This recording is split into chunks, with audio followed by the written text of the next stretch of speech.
Hello, brothers and sisters. How are you doing? How is everyone tonight? Thank you so much for joining in. Jay, how are you? Woman of God, how is everything? How is Jaluo? How is Nicole Muthoni? Mama Boys, how is it going? How is everyone? Thank you so much for joining in. I can see Jaluo watching me on TikTok as well. Thank you so much, guys. I'm really much honored and privileged to be with you guys here. Anga Sherut. Hello, the coach. Awesome. I really appreciate you. And Daisy, Kemi. So tonight is a wonderful time. We are going to be listening to your questions and everything that you have. You can ask me as many questions as possible. It's going to be an awesome time. Nosh from Machakos. Please tell me where you're watching me from. It doesn't matter the location, the place. Just tell me where you are watching me from. DJ Shelly Becky. Thank you so much for saying you're watching a lot from me. Come in the UK. NMS from Western. Harry Hamper. And Toto Fine from Dubai. Lord Kai from Uganda in Kampala. Feladi from South Africa. Thank you. We've got who else? Oh, now names are coming in. I'm Lydia from Baghdad in Iraq. I can see she leads from South Africa and from Uganda as well. Miracle, Eva from Nakuru, Kanches from South Sudan. Thank you so much. I'm watching you and I can see you clearly. Likewise, who else? Locked in from Birmingham's, the CEO in the UK.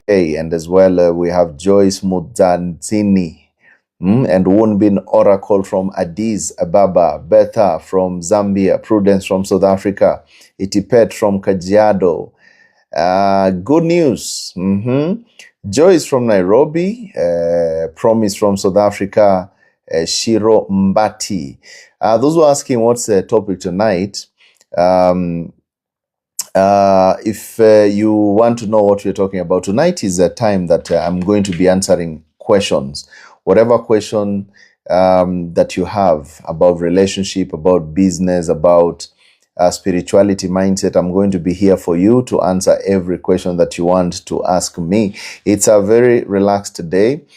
Today, I'm not with Carol. I'm sure some people are asking, hey, where is Carol for the Q&As? Well, I'm not with her today because I'm in Nairobi and we work together. She's in Mombasa. So I traveled a bit to just do a couple of things around. So I'll be alone. But the Bible says you're not alone. You are with so many people, thousands of people today. So I'm not worried about anything. I'll be able to answer your questions.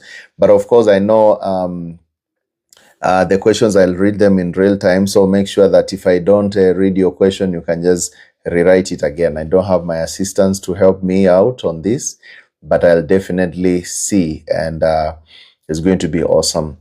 Thank you so much. Remember, on the 20th of December, 2025, we are having the Singles Affair, which is going to be happening in Nairobi. I'll be live in Nairobi at the All Saints Cathedral from 12 to 3 p.m. 3 good hours of learning and having a great time. And as well, not only that, you can be able to understand much more on relationship that day, because I'm going to be speaking about how to find real love, true love in a generation full of games. Do you just feel like things are not working out and you feel, man, I'm in this relationship, but I actually feel single? Now, this event is for you. Go to ticketsasa.com and you'll be able to find, to get your ticket there. Ticketsasa.com. Check out Singles Affair, and from there you'll be able to get your ticket. A ticket goes for 1,000 shillings for regular and 2,000 shillings for the VIP if you want to be on that. Check it out, and I can't wait to see you guys on the 20th of December 2025. It's going to be awesome at the All Saints Cathedral. Much more details on the link on my bio and many adverts that you're seeing here and there. So those who are joining us, we're usually here Tuesday, Wednesday, and Thursday, 8 p.m. East African time. Tuesday, we speak about relationship. Wednesday is a question and answer. Whatever question that you have, this is the day to ask it on my social platforms. That is on TikTok and YouTube. Tonight, we are not on Instagram and Facebook. We are trying to open new channels. The other ones, I don't know what happened. But no worries, we are here. I got you. Don't you worry about anything. Now, just before I start, as people start asking questions and you start planning yourself, let me explain to you something which is very important. Have you ever asked yourself why love hurts so much when it ends? Why love hurts so much when it ends? People do not understand that the hurt is not actually from the love. It is from the attachment. When you hear somebody saying, I'm feeling so bad, this person hurt me and then I left me and now I'm heartbroken. The problem is not the love, it is the attachment, because you're not grieving the person per se, you are grieving the bond that you have had with the person. It's just the same way when you leave a certain office or job and you have a new job, you still miss your co-workers. It's not that you love them, but you miss the attachment that you guys were together. And this is very important to understand, the hurt that you feel after someone goes away. Because many people have been telling me, Keith, you can't imagine, I still feel hurt by this person. This person, I still feel so much hurt by them, and I don't know what I'm going to do. So it's very important to be able to understand that whatever happens, whatever goes, there's always a way out. And as long as you believe you can heal from this, nothing is impossible. And something else which makes you to be hurt so much when love ends is because you're building routines around people. I've always said that in this life, you don't build routines around people, build routines around yourself. And when you build routines around yourself, you're going to realize one thing. Nobody can be able to give you happiness. Your happiness is fully 100% your own responsibility.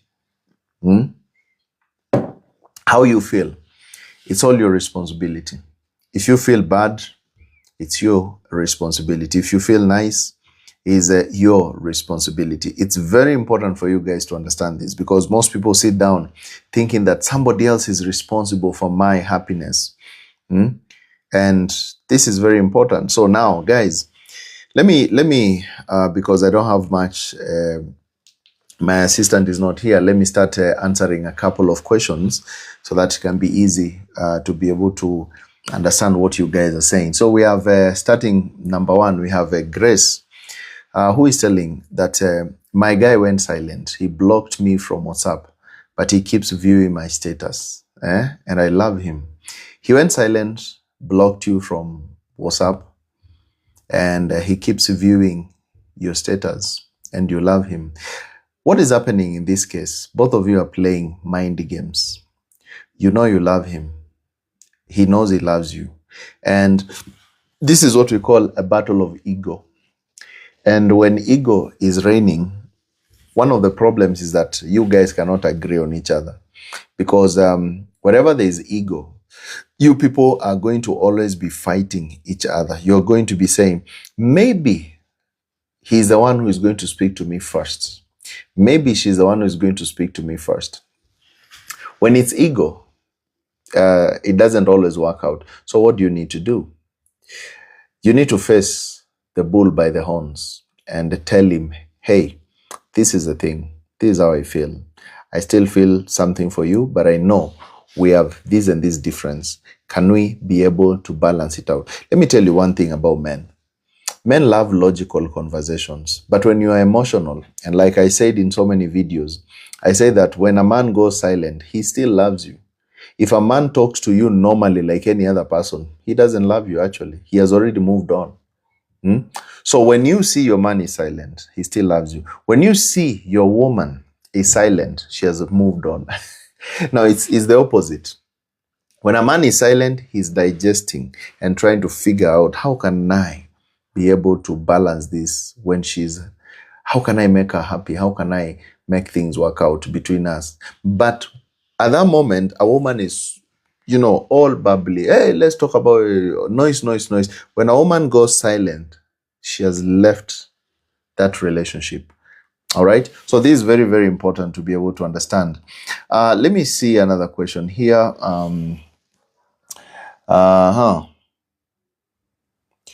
Somebody's saying, talk about us who are afraid to start. I need to be motivated.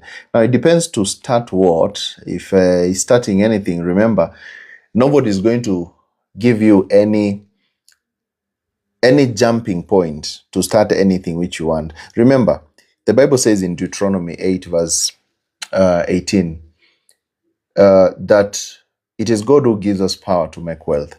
And that power is not given by words. It is given in the mind. It is ideas. So when God gives you an idea, go and start. Don't wait for somebody else to help you on the same. Because any moment that you wait for other people are going to give you opinions. And those opinions might not be what something workable. Let me see. Here by Liz, you're asking, what's the secret of financial growth for a hard worker who is tired? How you grow finances. Now, let me tell you something. I was reading an article about, I think it's Swiss, if I'm not wrong. And Swiss has one of the highest number of people who rent for life. And they don't actually buy houses. I was reading some article and I was just analyzing that, whether it's true or not. But here's the sense. You see, in our lives, when we are doing business, when we are employed, when we are here and there, we tend to want to follow society so much. Let me give an example. You come to town, to the city, you make some money, maybe you hustle for a year or 2 or 3 or 4 or 5, you go and buy, you have 500K. And that 500K, you go buy land back in the village. You want to build a house. After buying that land worth 500K, you go back to town. You start saving again for another 5 years or 3 years to get 1 million or to get whatever, to go and build a house at home. So 10 years, you've been building a house in the village. After you build this house, you're not going to live in it. That is a house where people, chicken will be sleeping, goats, and it's a store. You'll only be going there once, Christmas holiday. Now, what is the essence of that? I think we have been pushed or we have put ourselves in a situation whereby it's like we lie to ourselves so much that if I am going to do this, I'm going to be like the others. But ask yourself, why am I building a house in the village when I'm living in town and I've not yet retired? Because you're building that house so that when you retire at 70, you're going to live in it. And these are some of the financial decisions which make us keep on going on the rat race. So if you want really to enjoy life and to change, make sure that you escape the rat race by doing things which are sensible. What is a sensible solution here?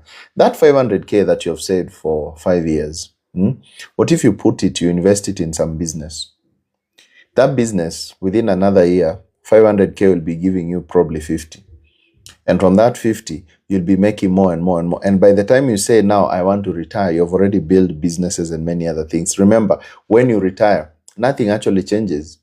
The only thing which changes in this after you have retired is that you have no energy to even enjoy the things.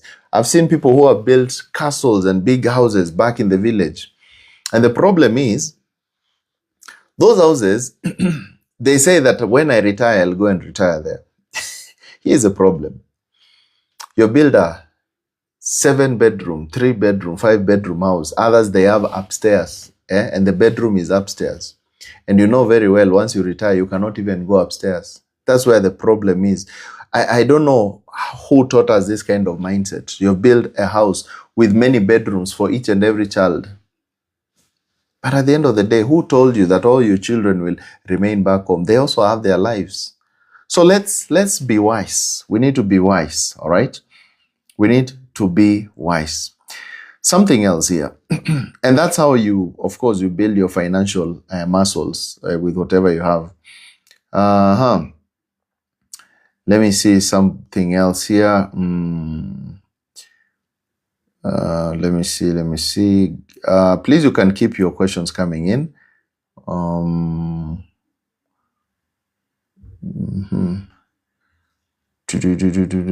I can see the questions are many. I'm trying to see which one here.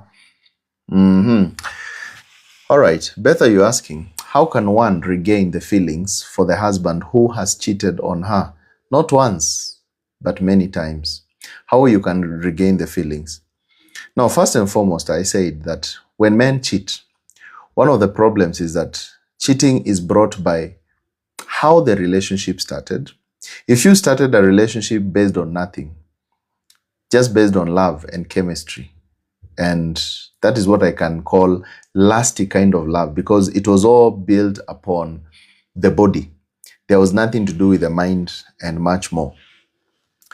And the mind is a purpose. You're always going to find a time comes when you're tired of looking at him. He's tired of looking at you. You're tired of sleeping with each other. And if there's no purpose, no goal, the result has always been cheating. Now, what actually is cheating?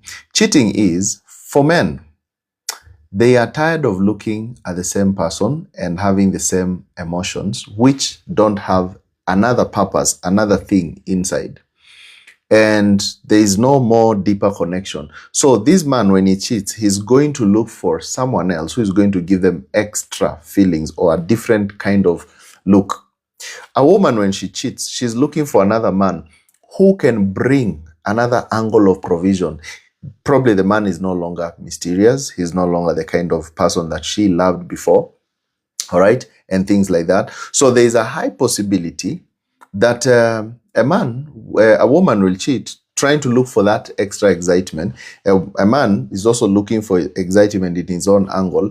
So when relationship is not built on purpose, people suffer, because when the chemistry is gone, which takes about a year or 2 or 3 years, then you start survival mode.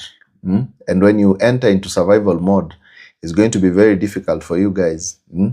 So it is very, very important for you guys to first love each other before you get into it. Now, if he has cheated on you for so many times and you do not know what to do, take time, sit down, both of you, discuss it man to man, woman to woman, in a way that you put it into the records. Are we in this together?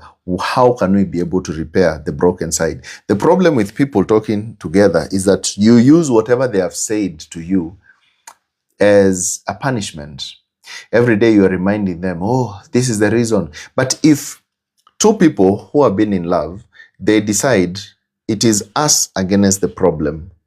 You see the point? It is us against the problem, not us against each other. Remember, these people are not fighting because of anything. They are fighting because both of them, they are looking at you are bad, you are bad. No, nobody is bad. It is the problem.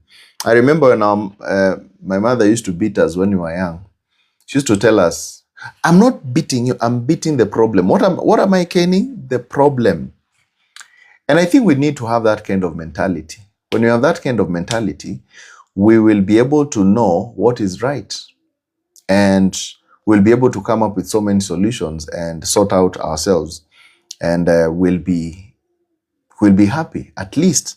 Even though nobody can be perfect, but the cheating will go down, all right?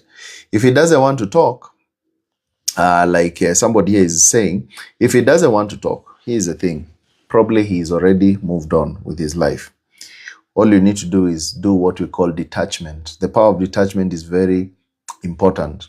When you're pushing someone too much, they run away from you. Have you ever known that? But when you show somebody, hey, I've got my own life, I'm moving on with my own things, I am a person of my own, people tend to love what they cannot have. People tend to love what they cannot have. If somebody knows that this one, I cannot have them, then they will want you more. This is just psychology. Nasaka, you're telling me on YouTube, hey Keith, what are some of the conversations that can take me in depth with my man after 3 years of dating? Because now it feels boring.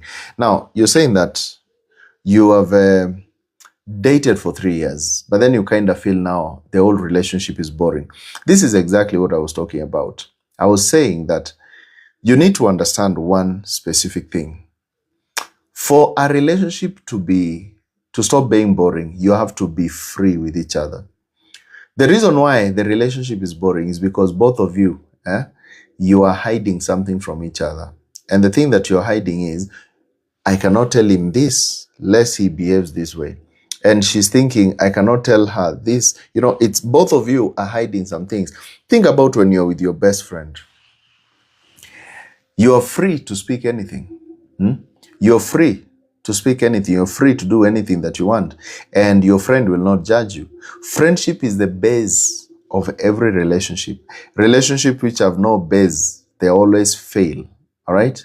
They always fail. So it is very, very important for you to be able to cultivate the friendship. Now, how do you cultivate friendship?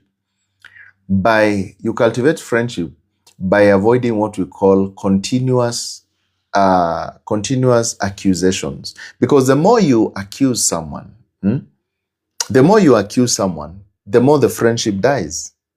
If you keep on accusing someone, hey, you have done this, look at you, you have done this, you told me you will do this, and so the friendship dies, it becomes entitlement. And that's the reason why you will have nothing to talk about. You'll only have arguments and more arguments. Freezer on YouTube, you asked, what is financial freedom? Financial freedom is the ability to be able to be liberated from the big hustle that at the end of the day, your money is working for you. You build system, you build businesses that even if you're not working, you are still making money. And how do you become financially free? When you move on the right side of the quadrant, there is a book by Robert Kiyosaki, which I have been reading, which talks about the 4 quadrants. On the left side, we have the employed and the self-employed. On the right side, we have the business owners and investors. So the employed and the self-employed, both of them have less time for themselves. Because if an employed person doesn't work, he cannot get money. If a self-employed person doesn't work, cannot get money. But when you move from this and become a business owner, it means that now your business is generating money for you, even when you are asleep. When you become an investor, your money is generating more money for you, even when you're asleep. Now, in this side of the quadrant, what happens is you have financial freedom. Here, you have no financial freedom because your ability to get money is tied to your effort. So when your ability to make money is tied to your effort, then you're not yet financially free. So you need to get yourself financially free by making sure that whatever you do, it doesn't have to be much. People tend to say that, people tend to say that the only investment is buying pieces of land and investing very heavily. No, it's not like that. Investment can be anything. You can even go and lease a small piece of land somewhere in a small town. Just a land which is laying bare. Mostly leasing land nowadays per year is like 10K. If it's somewhere where is not a big town, it's like 10K for even a big space because it's just empty land. Then what do? Go to a welding fabricator. Go and get like 40K, for example. This is something I've done myself and I know how it is. Go to a welding fabricator. Go and buy those, tell them to make you, these small kiosks, all right? And come to that place where you've leased and place them there. Maybe a place where people can, do some, whatever kind of small jobs. You've just fabricated a box shop, like stalls, and instill them, put them somewhere. Maybe it's just besides the road somewhere, whereby somebody can rent from you and give you money monthly from a land that you've leased for like 5 years or 3 years.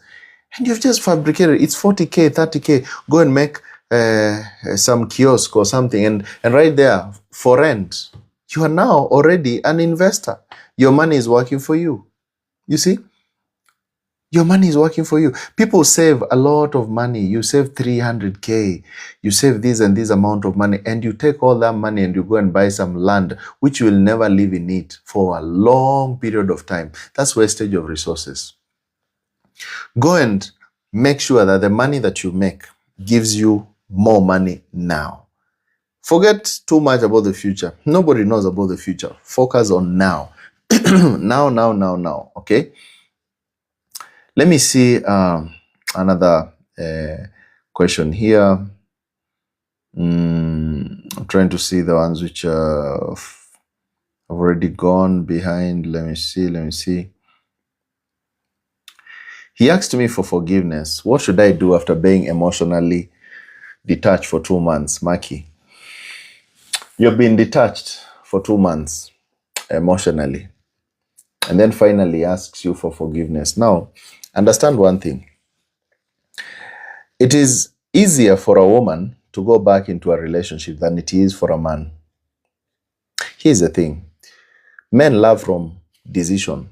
Women love from emotions. And a decision is something that you calculate logically. You do all mathematics about, is this love going to be the way I want? So men don't look at things emotionally. They look at them logically. And then they make a decision to be with this woman or to be with this person. So a decision is something which has already been proven. He has calculated. He is not using emotions, but he's using logic. So you find that when a man quits a relationship, he quits it also logically. He looks at the pros and cons and says, the cons are too much. I would rather go with this. Or maybe the pros are too much. I would rather go with this. And once he makes a decision, he makes a decision based on logic. Now, here comes the other side of women. Women don't fall in love by logic. They fall in love by emotions. And emotions are like glue. They have to be built. All right? What are these emotions? When a lady meets a man, she doesn't just immediately say, yes, you're my man, I love you, opens up her heart. No, she doesn't do that. She has to build emotions in layers, slowly by slowly.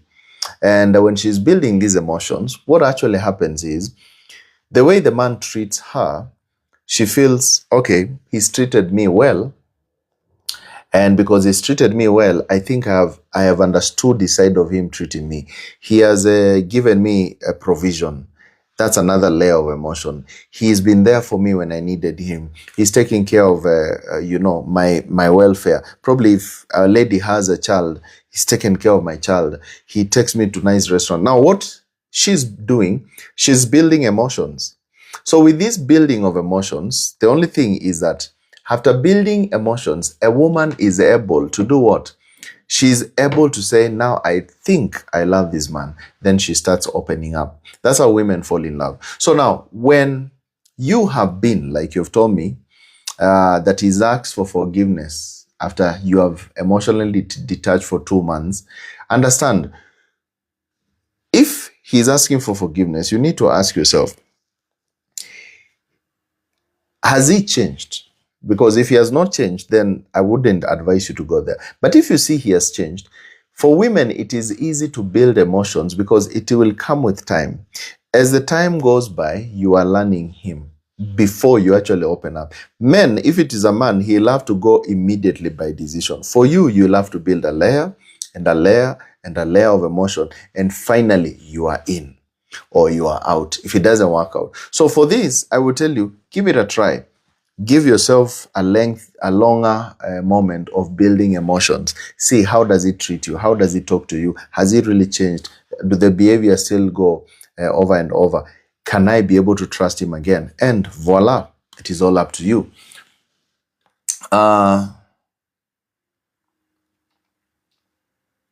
Lily, you're saying, he went silent, and when I told him we should talk about the same, he said, not now, and it's been 3 weeks. Now, when a man goes silent and he doesn't want to talk about something, what happens is that he is afraid of you blasting. He's afraid of the reaction which you might come out with. Most men, it's not that they don't want to talk about situations. They're just afraid of the impact, the repercussions of him sitting down to talk to you over that matter. Because when a lady is highly emotional at that moment, when she's angry about a thing, she doesn't want to hear much, but only what her emotions are driving her towards. Most ladies, the emotion is too much to a point that a man feels, I would rather keep quiet than discuss the same thing. This is why the Bible says, it is better for a man to live at the roof of a house than with a noisome woman. Why noisome? Because he thinks, if I have to discuss this thing, it's always going to end up with noise. I don't know how to make noise. Have you ever noticed men don't even know?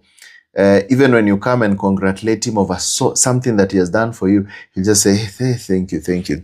I don't know what to say. Men don't know how to express emotion the way women express emotion. So when something is negatively emotional, he would want to keep silent until the day that you cool off your emotions. When you cool off your emotions, then at that moment, he is able to look and figure out, and then he can be able to speak to you. Because every man wants to end the matter. He wants to end the matter. He doesn't just want to sit down there and keep on complaining over and over. There's this one. My boyfriend is sending almost all his salary to his family back home. All right. Let me read it. Just a minute. My boyfriend is sending almost all his salary to family back home, and I support his own needs. So you are trying to wonder, what do you do about this matter, whereby somebody is sending all the money back home, and maybe you guys are in need and you don't know what to do. Remember, the family that you build is more important than the family that you come from. And a man who does not understand all this, he's still living in the past. Remember, the Bible says, a man shall leave his father and mother, shall be joined unto his wife, and the two shall become one. A man shall do what? Live. I'm not saying that you need to leave your parents. No. But now the focus is more on the family that you're building more than the one that you're coming from. When Abraham, in the scripture, he decided to build his own life, God told him one thing: Abraham, pack your bags. Go to a land that I'm going to show you.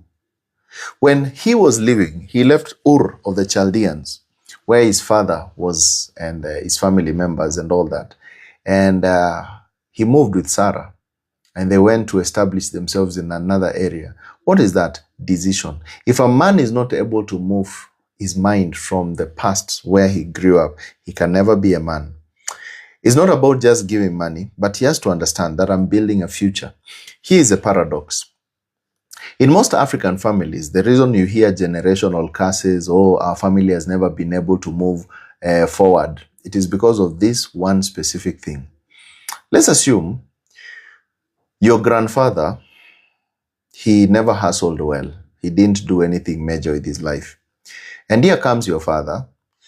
When he's at his prime years, 30 years, all the way to 45, he makes money, he works hard, but all the money he's sending back home to try and support his grandfather who did not make it well in life. And he sends, builds them a house, does this. He has paused his own development. All right. So when he reaches 50 years or 48 years, when now his father has died, or maybe now doesn't need much, is in a wheelchair, very old. Now your father tries now to go and build his life. Is it possible for him now to build his own life, to build businesses, to build this, to build that?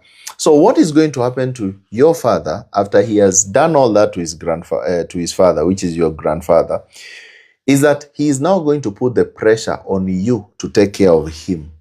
And he will tell you, you see, I took care of your grandpa. Now you have to take care of me.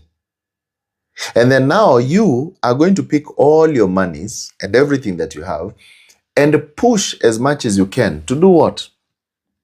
You're going to push as much as you can to take care of him. And by the time you realize, your time is gone. So what are you going to do? You're going to put the same circle to your children. You're going to tell them, you guys, you have to take care of me. So the cycle continues over and over and over. And this is why you see in most of our African families, people don't actually move on. People don't actually build themselves. Why? Because at the end of the day, what is happening in this sense is you never grow. You never completely grow. Look at places like in Europe. I have so many friends in different countries, like in the US and stuff like that. There are places called the homes of the elderly. And these older people, they know very well, once I get old, I'm going to a home of the elderly. And I'm not saying that we should allow our parents to go there. If you want to stay with them, that's fine. But why is it that in the Western world, this one helps them? It helps them because the child, immediately they have reached 18 years or whatever, 16 years, they have started building their lives. The parent knows, you know what? It's about time I focus with my savings, the one that I've saved, the businesses that I've formed. My children are not going to be there for me. If I didn't save my money for myself, then what is going to happen is, at the end of the day, I have to carry my own cross. And my children are building their lives. This is exactly what is happening. And when we talk about black tax, it happens a lot. And most people are actually facing this. Not that we in this continent of ours, we are poor in ideas, but because we divert too much of what we have into building others instead of building ourselves. And that's where exactly the problem is. Melvin, if a girl says, I'm too good for you, what does it mean? This is someone who has no respect for you, sees you, like a simp. They see you like someone who, I don't want anything to do with you. That's the reason why they're telling you, I'm too good for you. Now, why are they saying I'm too good for you? Probably you've been chasing her a lot. There's no man who is bad. There's no woman who is bad. The problem is the approach. In every woman's inbox, there are always men who are there begging and telling her, oh, you're so beautiful. I can be there for you. I can do you this. They're just simping. The problem with simping is that you lose your masculinity, you lose your power. And women want that masculinity, they want the power. Women want mystery. They want somebody who they cannot understand. They want to read you like a mysterious book. This is the thing. And at the end of the day, you have to understand that men, they remain men when they are powerful. When you're not powerful, every woman will be looking for who is stronger. Now, why do women love men with money or men with mystery or men who are strong? It is a natural instinct. Just imagine you are about to raise children into this world, 5 children, 3 children. Are you not going to look and think, how would I not look for a man who can be able to take care of my children? You see, it's a natural instinct. Even animals have it. When you say that, oh, these women just want money, it's not about wanting money. The reason why women want money is because they're looking for protection for their future. They're not actually looking for money to... Yes, there are a few crooks here and there who might be looking for money to just, waste it on things. But natural instincts of women, they are trying to find a stable person for her future stability. And if you do not have, that stability, then a woman will not want to choose you. It's not because you're bad. No, it's just because she feels unstable. And she feels that this can send me into a problem. If I stay with you, it might be a big deal. I may not know how. Because how are we going to eat? I need a man with a brain. Women are focused on the mind of a man. Men are focused on the emotions of a woman. So you have to be very, very keen on the same. I've been emotionally neglected in marriage for years, and the man is not ready. Rose, you're saying the man is not ready for therapy. You've been emotionally neglected in marriage. Now, this is a simple one, and I think I've addressed this over and over. The reason that you feel emotionally neglected in marriage, two things. Your emotions are 100% your responsibility. I've said that nobody comes to your life to complete you. Nobody. You have to be whole by yourself. You cannot pour out of an empty cup. Most people, they think that I need a man who will complete me. I need a woman who will complete me. No, you don't need someone to complete you. You need someone that you guys can complement each other. When I come with this, you can come with this, and we can share and enjoy time. I remember when we were in school, primary school, we studied in some village somewhere, whereby we used to carry food in a dish. And we used to have some eating groups, okay? Groups for eating during lunchtime. And today I could carry my rice, another one carries ugali, another one carries a githeri, another one carries this and this. And we would eat together.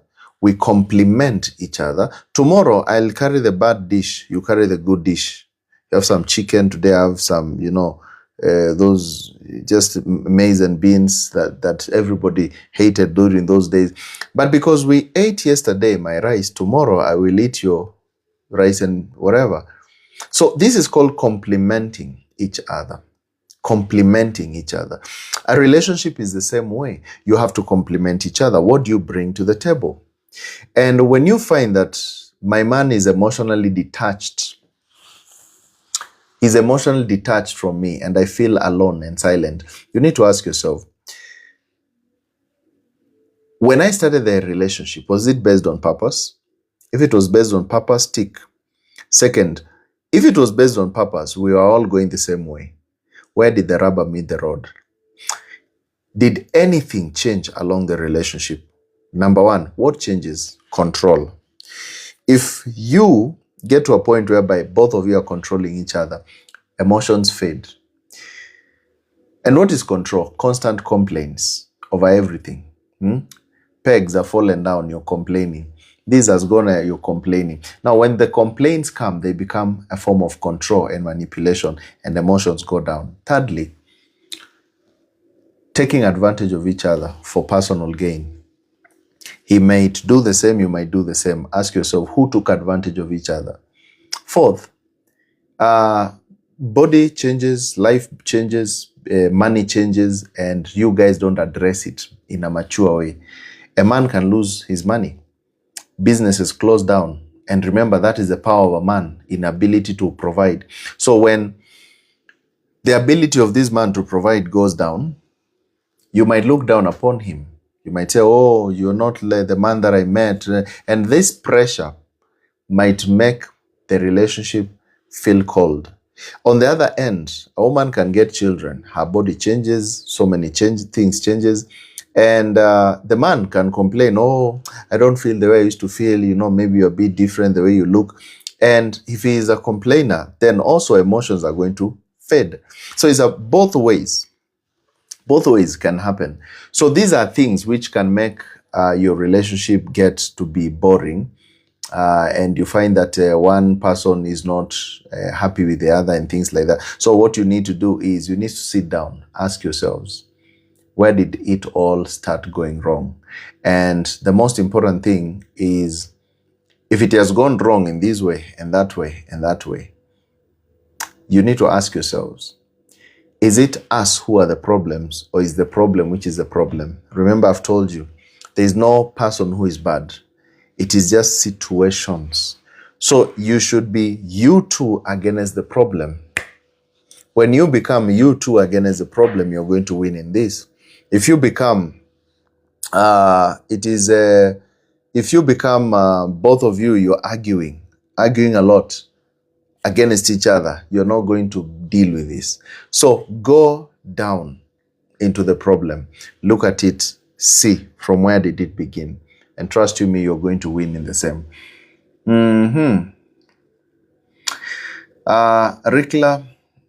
Rika, you're saying, how do we handle discipline in finances? discipline in finances, number one, is do not spend more than 50% of your money. I've always said that 50% of your money is for development and future investments. If you earn 100K, always assume you earn 50 and put all your bills, expenses, and day-to-day lifestyle on the last 50, the 50%. If you live a life which is worth 100K and you earn 100K, then my brother, my sister, you're heading nowhere. You will continuously be poor. You will see others raising good lives, becoming this and that, and you will never be financially free. Whatever amount of money you make in a month, you should ask yourself, 50%, do I understand that is not my money? Because out of the 50%, 25% is savings for the future and emergencies, and 25% is for development and learning and advancing and many other things. If you don't advance, you'll never be. You'll never be amount to anything. And the other 50% is for paying house rent, bills, and all that, eating and doing all the other things. If you live like that, that is called frugal living. You're going to see your money working for you, and within no time, you're going to be someone who is way far. And, well, it is what it is. Let me see other questions. From YouTube,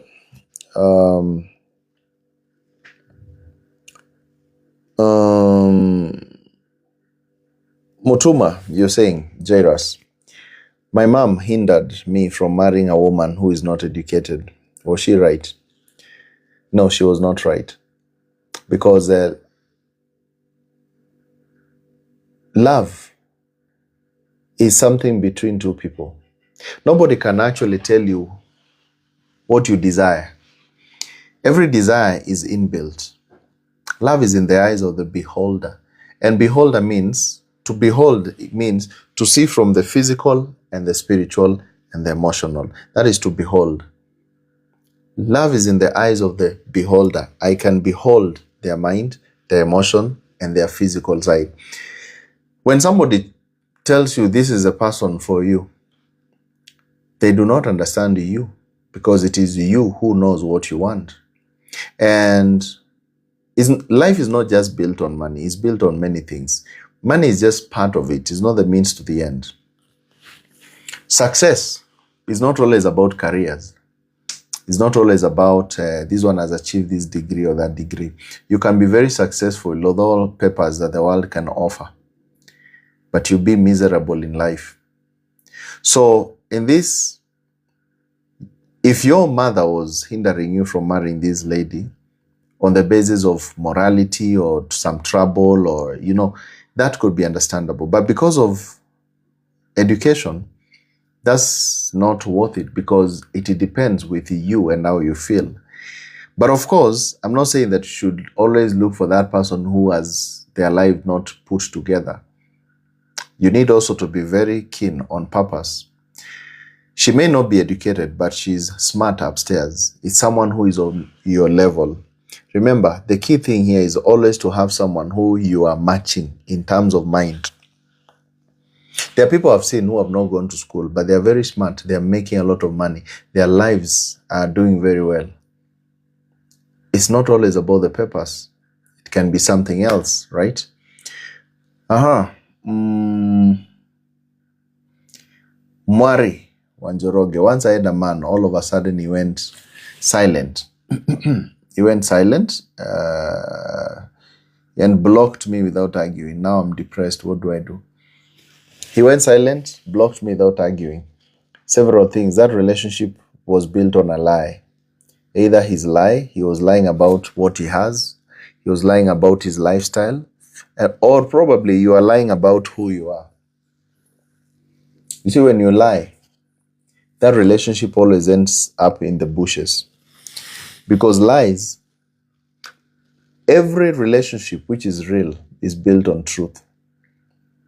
Is built on truth. If I give you stories, I tell you that I am this, I am that, which I am not, you're going to fall in love with the picture that I've painted for you. And if I paint for you that picture, and over you see it, and then all of a sudden I change from it, you're going to say, why have you changed? Why are you behaving differently? And the likes. It's not because I'm behaving differently. It's just because I have removed the mask. And that mask was the projection of what actually they fell in love with. That's the thing. Ochweni, when communication becomes a problem in a relationship, what will you do? The reason why you guys don't communicate well is because you're not attached mind to mind. Your minds are apart. Amos 3:3. Can two walk together unless they agree? How do you agree? You agree in the mind. And why do people communicate poorly? Is because they don't agree. Okay, why don't you agree? Because you lack the same shared purpose. Why also don't you agree? Because you have hidden secrets. Every person is doing their things. When people don't communicate well, it's because they are hiding things. Somebody is doing something which he knows might be illegal to the other one. And that's the reason why they keep quiet. They don't want to talk. The other reason is when there are constant arguments, some people resolve to keeping quiet. They just don't want to talk because they need peace of mind. And the other party wonders, why don't you want to talk to me? How can I talk to you? And we've been arguing all through the whole day and you want us to laugh and watch a movie. So be keen on who is falling apart. Where does the rubber meet the road? And balance it out. Is it necessary to ask a lady for a body count in a new relationship? No, don't do that. Because when you do that, she will either lie to you, or when she tells you the truth, you are going to leave her. Because men are more interested about the past of a woman, and women are interested about the future of men. So the more rough her past has been, the less you're going to trust her. Here is the logic.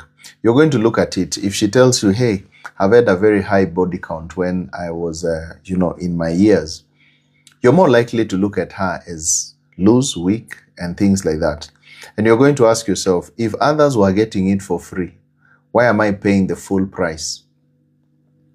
And you're not going to commit. You're not going to do anything. You're just going to say, no, I cannot be with this person.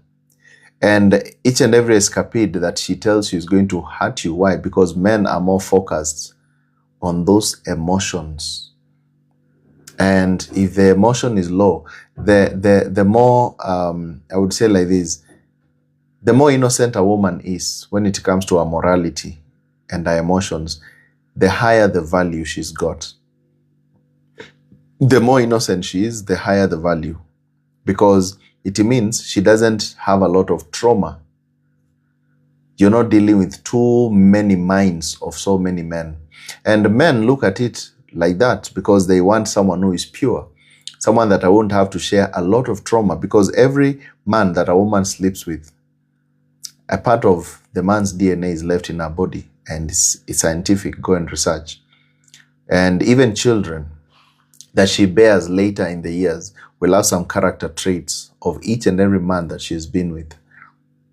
It's just like that. And not only just character traits, it's like, I would say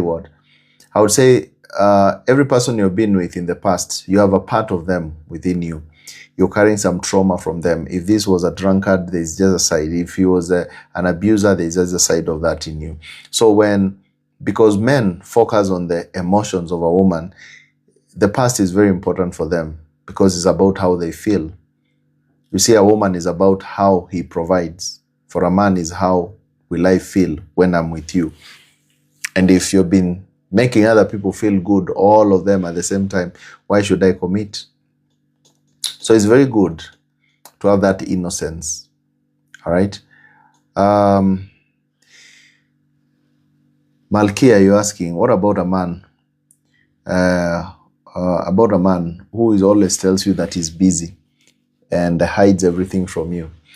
Now, a man who tells you he's busy hiding things from you,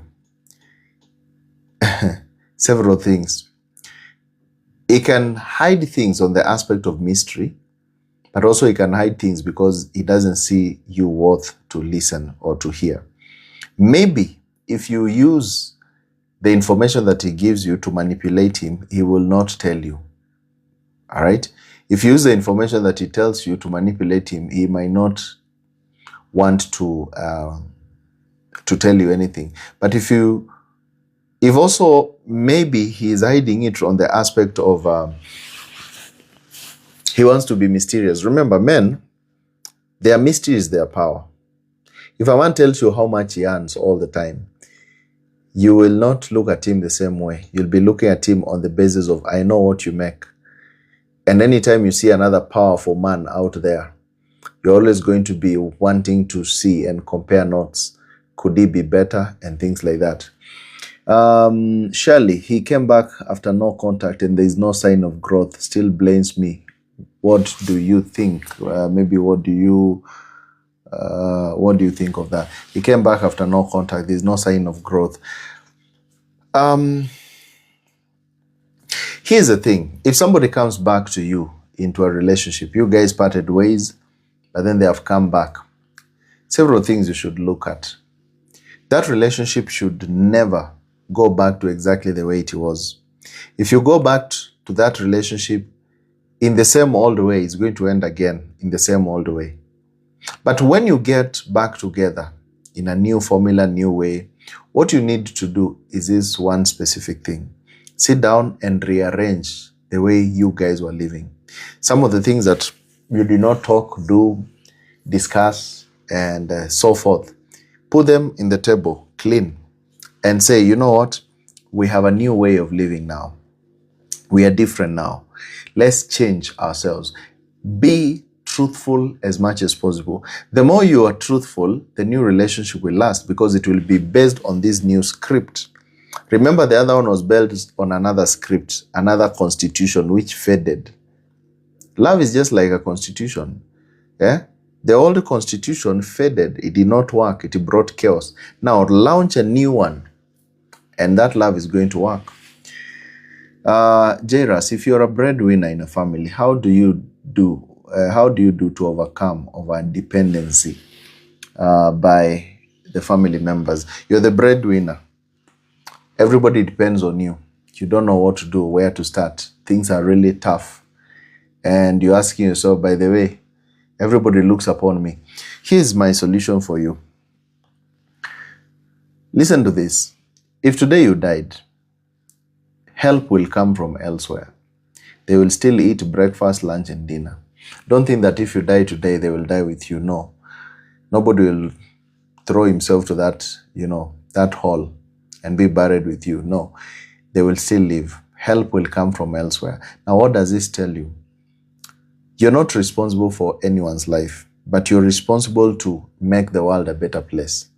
So if you're in a position, you have 100K, and you're able to give 20,000 to support your family, give 20,000 and look for someone who is basically, I would say, look for someone who is responsible, all right? Who is responsible out of those. Responsible out of those. And when you find the responsible person out of this, let that person be the one in charge of that money. It could be that, for example, it could be that, think about this. Maybe you give money to your father eats, or you give money to your mother eats, or your sister, she eats and spoils it. What about you look for the responsible member of the family and say, what I have, this one will be taking care of ABCD, and this is the much that I can offer. Guys, look for something else as well to add. Things like that. Somebody else is asking, is it possible to meet a soulmate while engaged? First and foremost, soulmate and engagement, those two things don't work together. Because the reason you are engaged is because this is your soulmate. So now how are you finding another soulmate when you're already engaged to another soul? It means the one that you engage to, even the reason or the thought of it, it means that he or she is not the one. Because who is a soulmate? He is soul, mind, emotion, and will, right? Mind, emotion, and will. This is a soul. This is a soul mate. Both of them, they are attached to each other. My mind is attached to your mind. Our emotions are attached, and our will. We choose the same things. So we are soul mates.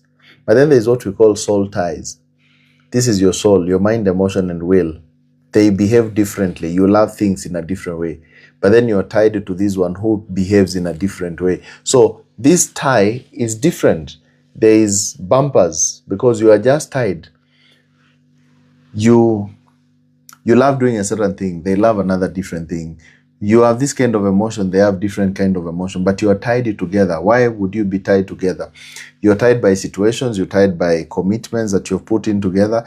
And most people in today modern relationship, they're in soul ties, not soul mates. You got married to this person, but you guys don't even see eye to eye. Your ideas and their ideas are totally different. That's the reason why it happens like that. Cecile, what do you do when you have a man who doesn't appreciate anything you do? A man who doesn't appreciate anything you do. Here's the thing. Appreciation. A man shows love by giving. A woman shows love by appreciating a man. It is the emotion and the giving. Now, when you see a man is not giving material things or is not giving a certain emotion, he's lacking on his other side. He lacks the spark. The Bible says, for God so loved the world that he gave his only begotten son. Now, giving is the act of love from men. Men are considered to be gods to their wives. And women are supposed to receive and give thanks. The Bible says, give thanks in all things, for this is the perfect will of God, the Father, for you.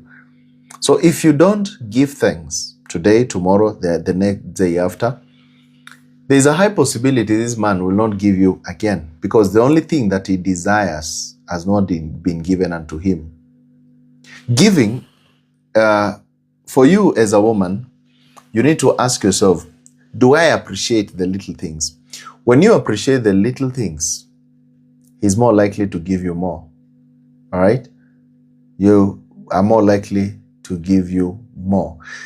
Let me see a few other questions. Edoechi. Should I call when my partner asks for space to rethink? When your partner asks for space, what you need to do is detach. What is detachment? Detachment is focus on yourself. Focus on growing yourself. You see, when you grow yourself, you become more powerful. And every person wants someone who is doing well. If you're not doing well, they won't want anything to do with you. If you're a lady, fix yourself. Work on your temper, work on your emotions, work on this and that. Become someone that people can share time and be able to enjoy and say, for sure, this is a person and a half. You know, I enjoy living with this person. If it's a man, go improve your physical body. Go to the gym. Find ways of how to add more money. Be focused. Find a career. Find a hobby. Become happy by yourself. And this other person is going to see that you are... is going to find that for sure you are someone that can be lovable. Because when you have no power, then nobody wants you. All right? Reka, you're saying, is it okay to invest 90% of your resources in one business idea? No. Diversify. The same scripture says, cast your bread upon many waters, for in due time you shall be able to find your bread wherever. So they are paraphrased. But the Bible says that cast your bread upon many waters. You're going to find it sometime. Many waters means throw something here, throw a bit here, throw a bit here. When you put all your monies together in one basket, things do happen. I'm not saying that you diversify yourself too much to a point that you're just tired of everything. You don't have to do that. Just focus on what is important and what you know best. We all have talents. The Bible says that God has given us talents. To one man, he gave 5 talents. To another, 3. to another 2, to another 1. So there are those who have many talents, there are those who have one. So whatever kind of talent you have, deal with it. Deal with that kind of talent and build a business based on that. If you're good in this, your business should always revolve around what you know best, because that's your calling, that's your purpose. Moya, you're saying, how do you have emotional intelligence and good communication towards your partner? Emotional intelligence is the ability to control your emotions, the ability to be able to look at things, don't look at the person as a problem, look at the problem as a problem. That is emotional intelligence. Let's say, for example, somebody, let's assume a friend of yours has lost a loved one, and they are angry, they are jumping all over, throwing themselves up and down because they have lost a loved one. Are you going to say, why are you behaving like this? Why can't you just be okay? No. You're going to look at the issue and understand this person is reacting because this was a loved one.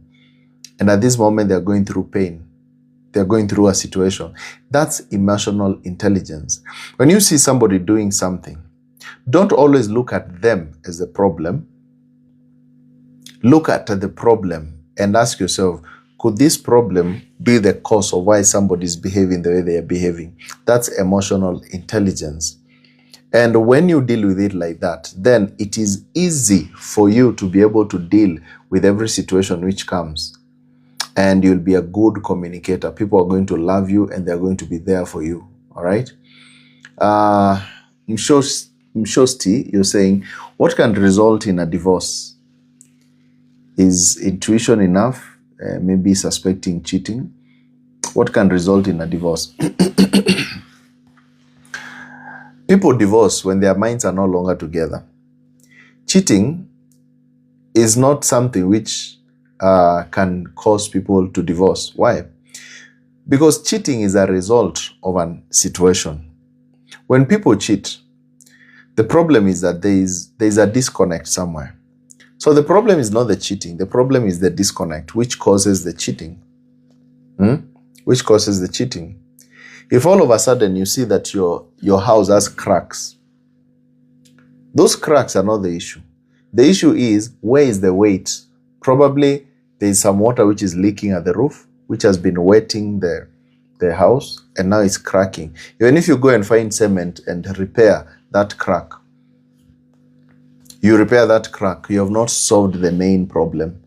So people who cheat is because in most cases, they're looking for something extra which they don't have in that relationship. Either they're looking for a spark, either they're looking for something which is not adding up. And that's the reason why you find them, they are cheating, you know. Pepper, you're saying next time, let's talk about parenting teens. They are driving me crazy. Yes, teens, today's generation of Gen Zs and people like that. It's a bit... we're living in a world of social media. We're living in a world whereby it's become very difficult to explain to someone while they already know what they want. Today's modern teens, they are getting exposed so quickly, so faster than it was before. So they have their own opinions at a very young age. And the more these opinions they're going to have, the more difficult it's going to be when it comes to you being able to control them. So what do? You instill discipline when a child is still young.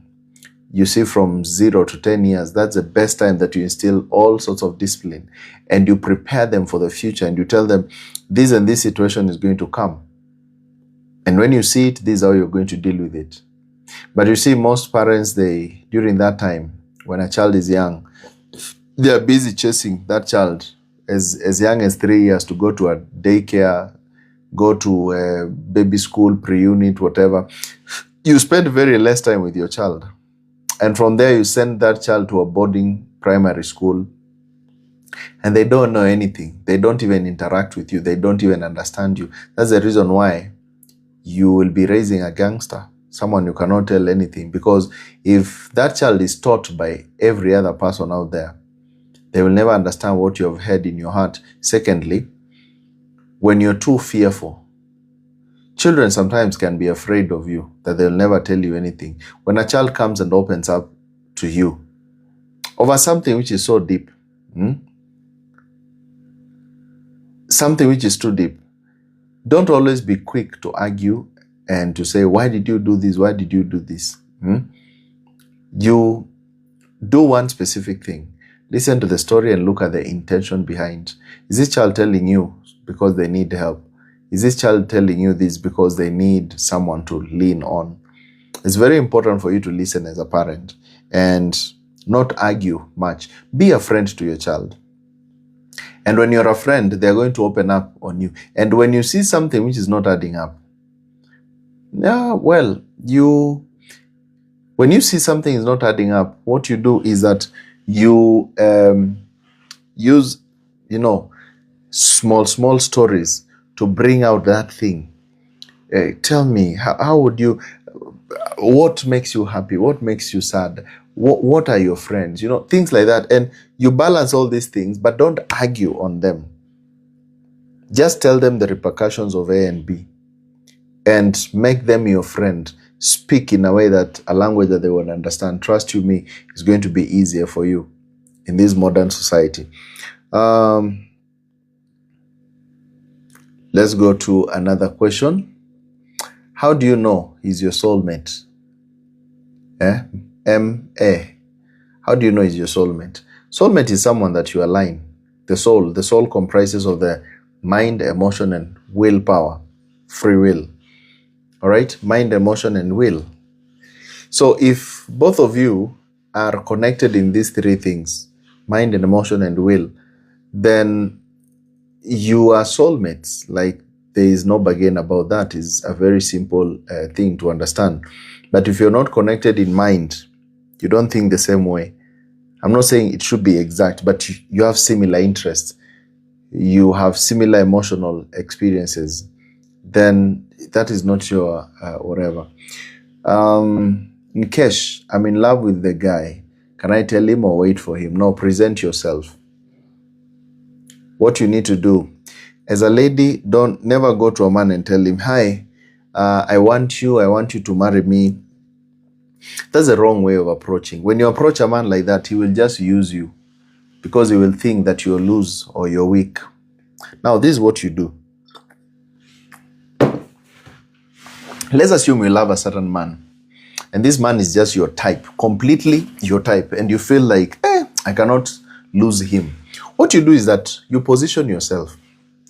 Just position yourself. A woman is meant to be found. Now, how do you position yourself? First and foremost, go to places where he hangs out and just be around.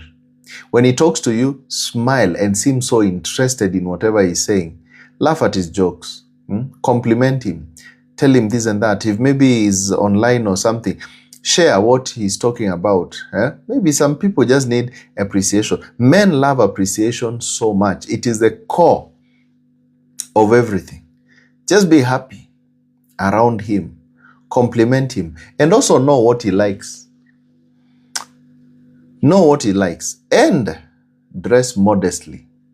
The problem is, you want a man, you go and dress bare backs, cleavage out. You think that you're only going to attract him sexually. He's going to use you, take advantage of you, and move on. If you want him to really remain with you, dress up in a modest way. Look good. Look thoughtful. Men also like women who are thoughtful. They don't just like somebody who is there and they don't know where they are going. All right? Something else. Before I go to that, let me also remind you to get your ticket at ticketsasa.com for the Singles Affair, which is happening on the 20th of December, 2025 at the All Saints Cathedral from 12 to 3 p.m. Tickets go for 1,000 shillings for regular and 2,000 shillings for VIP. So go to ticketsasa.com, get your ticket right away so that you can be able to be part and parcel of that great affair, great moment, whereby we're going to be talking about how to find true love in a generation of games. So tickets are at ticketsasa.com. You can get them there and be able to book your seat for 1,000 shillings or 2,000 shillings for VIP.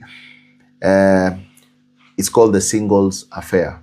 Search that on Ticket Sasa, and definitely we shall be there together on the 20th of December in Nairobi.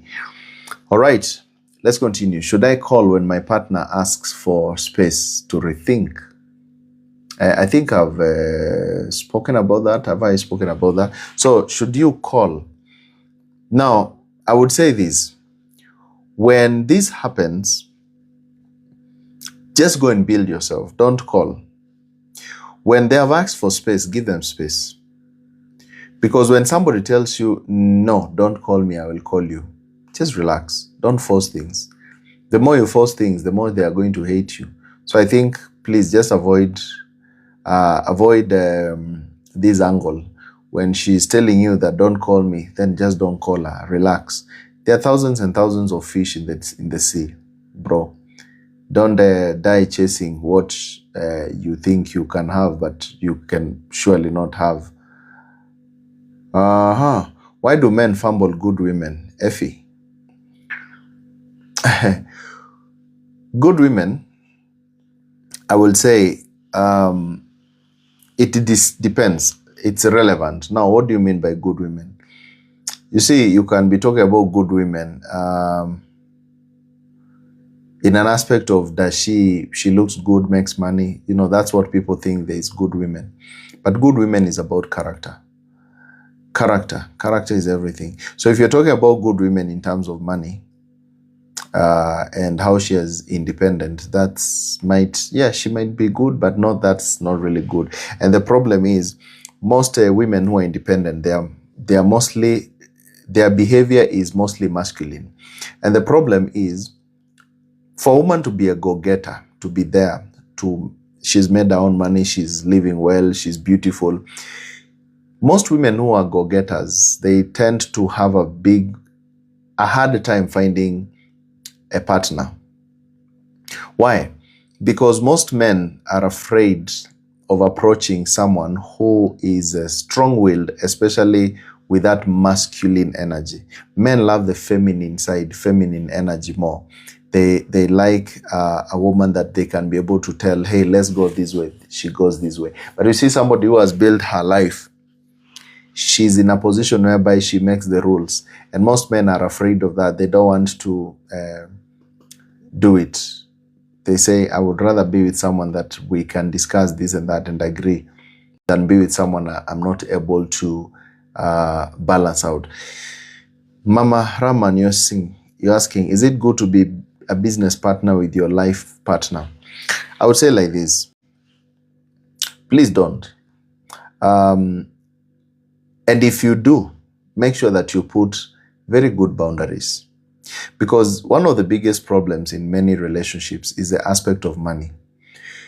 When you invest together, yes, you have invested together as a couple. But here comes the moment that you need to divide. For example, you have a business together with your wife. You as a woman, what matters to you is beauty. You want to make your hair, which is expensive. Let's say you're making your hair every 2 weeks or a week, which is maybe costing 10,000. Every week, for example, 10,000. Making your nails and all that. A man will go to a barber shop with only 500 and is done. But a man will focus more on the things that he likes. He loves gadgets. Men love gadgets. They love their cars. They love this. For you as a woman, that might not make sense to you. So there's always going to be conflict if the money is coming from the same kitty. You as a man might say, why do you need to change your hair every moment and you change the other time? Now you're buying another wig worth 100K, 50K. For what reason? We are wasting money. But remember, a woman will only feel good when she's looking beautiful. You see the problem? She'll only feel good when she's looking beautiful. So you are literally telling her, can you reduce your power as a woman? A man is more focused on small risks and investments here and there. You're saying, why are you investing money on these things and you have not done good research? Men love to invest and try risk here and there because it's all about the brain. So a woman is more likely to tell the man, please, why are you wasting money? Why are you buying these gadgets for this? Why are you buying these online applications? For what reason? If you buy these and you do this, now there's going to be friction. My advice to you is let every person make their own money, but men, take responsibility with all manly duties. Pay school fees. Good, that's fine. But let the woman prepare the child. Here's the thing. When a man pays the school fees, the preparation of that child, the socks, that child needs some food in school, needs this and this, that should be the work of a woman. And you'll have peace when it comes to children. But when every minute, there's this socks, which is, this sweater, which has gone,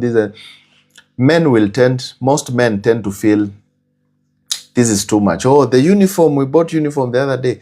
So just be a modest woman, be a virtuous woman, who you play your feminine side. Preparing the child is the work of a woman. Paying the school fees is the work of a man. Paying house rent is the work of a man.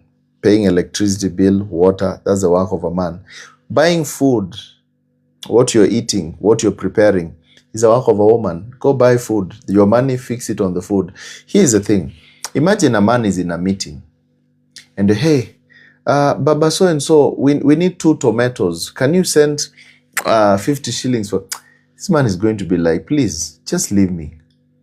I'm okay. I'm going to eat wherever I'll eat. We need 2 tomatoes. We need these. We need... let me tell you, play your part.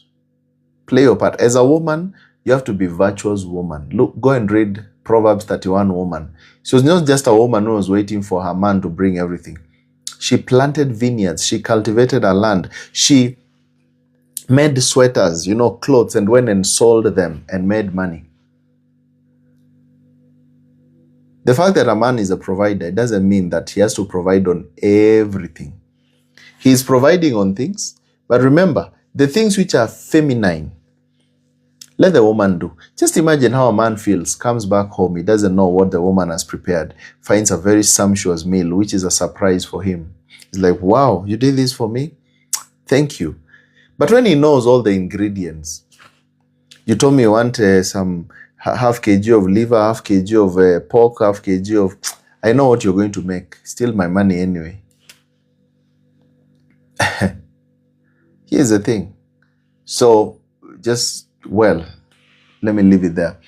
Edel Queen, is it possible that a man can end marriage because the wife didn't pray? Now those ones have, those are deep religious people. And that's why I said you must be well aligned. If you know somebody is too deep on a religion or maybe a certain faith or maybe a certain thing, and you're not okay with it, just leave. Just because there are people who are way deep into something. They can wake up and tell you we need to go to the mountains to live there for 100 years. Or maybe we go into a cave because, Jesus is coming. Should I find us in a cave? And you find it barbaric. I would say that's not a reason to leave someone, because that is their faith, and every person's faith is personal. Every person's faith is personal. Okay, let's continue. How to be a good listener. Sometimes I struggle with it. All right. You want to be a good listener. The Bible says that before you speak, listen. All right? Listen and be slow to anger.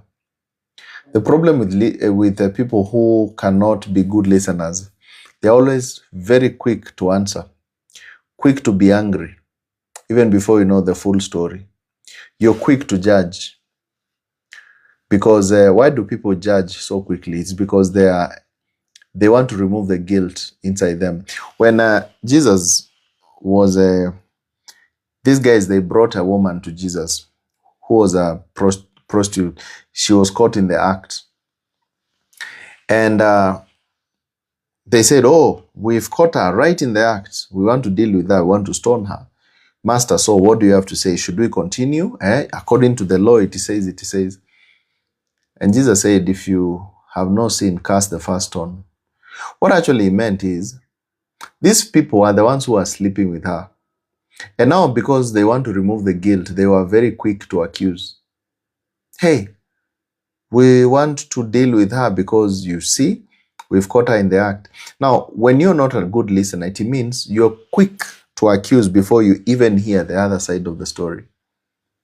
You're quick to react before you get to know the other side of the story. Vibes. Why do women love bad boys? This is a very obvious reason. Women love bad boys because of mystery. Bad boys are mysterious. They are mysterious. And what is mystery? Mystery is power. He appears, he disappears. He's there, he's not there. And women love the highs and lows of emotions. They love so much emotions. And this is the reason why most of the time you find that it is very difficult for a woman to fall in love with someone who is just easy, relaxed, and all that, because they tend to say that, you know what, he is boring. But why does the bad boy seem not to be boring? Because every day there's a new thing. So that's the thing. Let's see another one. Why do men fumble good women? I think I've spoken about that. I am Charlestina. I'm currently pregnant. I'm currently pregnant, and he has completely changed. No communication, but he says he loves me. You're pregnant, he has completely changed. No communication. Now, it seemed in this situation, of which I've seen in many, many cases, whereby immediately you get pregnant, your man starts behaving differently. In most cases, I've had women who have said that, Keith, I wanted him to love me more, so I made sure I got pregnant for him. When you hear a man tell you, please, not now, let me arrange myself first and see how things are going to be when it comes to us getting a child, please listen. It's very important for a man, because like the Swahili saying goes, kuzaa sio kazi, kulea ndio kazi. You know, giving birth is not the work. The work is in taking care. And one thing that ladies don't understand, that immediately after you give birth to a child and you have a man, the largest part of the work is to pay the bills of that child. And every man looks at a child in that way. He's taking care of you, taking care of the children. I know ladies will say, oh, but you see, we wash, we clean.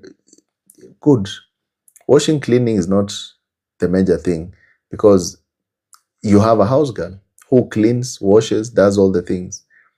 Oh, but you see, I carried the child for 9 months. It's true, yes, you carry for 9 months in your stomach. But the man will carry this child in his mind for 24, 25 years. When he wakes up, he's thinking, what will my family eat? What will my family eat? Has my child gotten school fees? Has this and this happened? So when he tells you, please, hold on, just know that he's not prepared right that time. And now when a woman gets pregnant and maybe it was not well planned, most men tend to be angry. They might be angry in silent way. Secondly, because during the pregnancy moment, most women, they have, those reactions, emotional reactions, and hormones and all that. They tend to, others, they can go overboard. Do this for me, do that, and some behavior which might be irritating to men. And sometimes that high emotion and those behaviors, if you don't control them well, they can be the source of you guys parting ways and having things not working out. So it is good to control those emotions, because I've seen those emotions making men just get tired of their wives. And they say, this is what pregnancy is all about, I'm tired. It's very true. It does happen. Shari, we work opposite schedules. When he comes home 10 p.m., he stays on his phone until late. No family time. Now, the reason why a man will not have a family time is because there is disconnect between you two. Maybe during that family time, there's arguments, accusations, and many other things. Or maybe both of you have never learned each other. You've never been aligned, purposeful. Because when you are aligned in one purpose, you know where you're heading. You have a future, great future together. You have discussed about this and that. There's high possibility that you guys are going to want to be more and more together and to discuss more. Again, if in that relationship, one party is looking down upon the other, maybe you don't provide, you're not there for us, constant complaints. Or maybe the man is also looking at the woman and saying, you're not doing the things the way I liked. Maybe you've changed here and there. You used to cook for me. Nowadays, you tell me that you don't want to make food the way I like. And before, when we are courting, when we are dating, you used to make my favorite. Nowadays, I just eat some boiled greens and some food which is tasteless. This is also another problem. Let me tell you, ladies, one thing. Men and food. You see the way you go and make your hair, you cannot go to the market when your hair is not done. That's how men feel in food. Men love food. They love good food. And when you hear a man telling you that you don't make food the way I like, he's actually telling you something that, hey, if you don't make it, somebody else is going to make it for me. The only way to win a man's heart is through good food and good emotion. And food is a part of emotion. It speaks to the soul. So those are some of the things. And also, not only just food, even how you communicate to him. If you talk to him in a rude way, you belittle him, especially before his friends, there may be trouble in paradise and so forth. My man opposes certain careers like salon and nail business, but that is where my, sorry, let me see it again. My man opposes certain careers like salon and nail business, but that is where my passion is. It's been Kali. Salon and nail business. Now, if you're a lady and you're doing salon and nail business, unless you're doing, there are other salon businesses whereby it's not actually salon business. It's a salon with beauty and benefits, like, massage and benefits. Now, if you're in such kind of a career, or maybe where that salon is, there are so many reckless people or things are not, they seem fishy. A man can tell you, please, I don't want you to be in this, which seems a bit fishy. Or maybe if there are so many people in that salon who have something which is not adding up to him. Because understand, women and salon, making hair is the passion of women. It also depends if this work is being done till very late night or things like, or maybe it is stealing some part of his emotion. The point is, I might not know what happens and why this guy might be saying that, because women and salon is a normal thing. But it seems there is somewhere where he feels disconnected when it comes to his emotions. And that's the reason he would say that. So look at the problem. Don't look at him as a problem. Look at the problem as a problem. Is it a good idea to finance your partner's business idea? Fakamani Batra. Now, to finance your woman, or I believe this is a man, to finance your partner's business idea is not a bad thing. But before you finance, here's the thing. Look at the risks, pros and cons. Don't invest a business based on emotions. Look at logic. Look at the statistics. Do you understand what you're doing? Don't let her not just tell you, I feel like opening a salon, running a big salon with spa, and just because she's beautiful, you go and open it. No. Ask her, do you know how to run salon business? Do you understand? Show me the proof. Just think about every business as a professional business, because that might be the cause of your trouble in the days to come. You might invest that money and you see it all going down the drain, right? You might see it going down the drain and you'll be hurt and things like that. Secondly, when you're investing, don't invest on someone who is not yours. I've seen men investing too much on women who they are just courting. You've taken her to school. You've done this and that to her. And long story short, you're there thinking and asking yourself, after she graduated, got a good career, now she sees me as irrelevant. My friend, invest only where you're sure she's yours.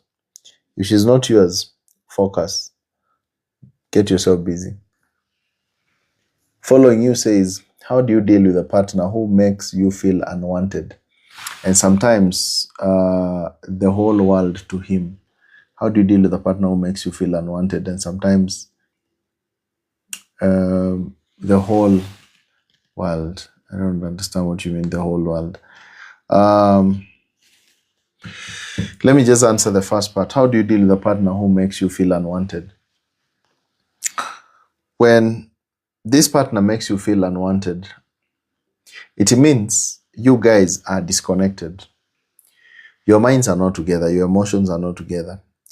And he's just barely surviving. When the mind and emotions leave, the body is just an empty shell, which has no feelings for you. Some ladies will say, but we signed the papers, but I'm wearing his ring. He promised me that he loves me. You see, love is an emotion, and emotions don't last. I've always said, do not marry for love. Marry for purpose. And if this purpose is good and aligned, then love will be the icing on the cake. Now, you have to get it like this. Emotions don't last forever. Love can never last forever. Why am I saying this? Let's assume somebody died in your family. Can you cry forever, no matter how much you love them? No. Why? Because crying is an emotion, and you cannot be emotional sad all through. Can maybe somebody says a very nice joke. Can you laugh forever? You can't, because laughing is an emotion. Now, somebody made you feel so wanted, so respected, so nice, they care about you, and you fell in love with them. Can you love them forever? No, because not all the time they'll be caring to you. They might focus on something, and they are no longer on your case. Now, what is love actually? Love is a combination of emotions, a combination of events and things, and decision. It's more so of a decision than it is, love is more so of a decision than it is in an emotion. People make a decision. I will be with this person because I care for them. And love, it will be based on this decision that I've made. So, yeah, well, I think that's basically the thing. Vania, how do you deal with a crush? How do you deal with a crush on someone at your workplace? I'm a lady and there's a guy. There is a guy who does what? There's a guy sending signals. Now you're crashing in your workplace. The problem with falling in love with work fellas in your office is that the moment this relationship blossoms, there's a high possibility that working will be very difficult and you might go down in productivity. Again, when you fall in love with someone at your workplace, they may not be able to even speak to someone else because jealousy is the next thing. Jealousy is the next thing. And if they cannot be able to speak to someone, they cannot effect their duties. Again, you fall in love with someone, you are not able to direct them. Hey, you're supposed to do this and this and this. You're supposed to do this. They won't do because they know you love them. Some people take advantage of that. So these office relationships, they are not really advisable because at the end of the day, you can never be free.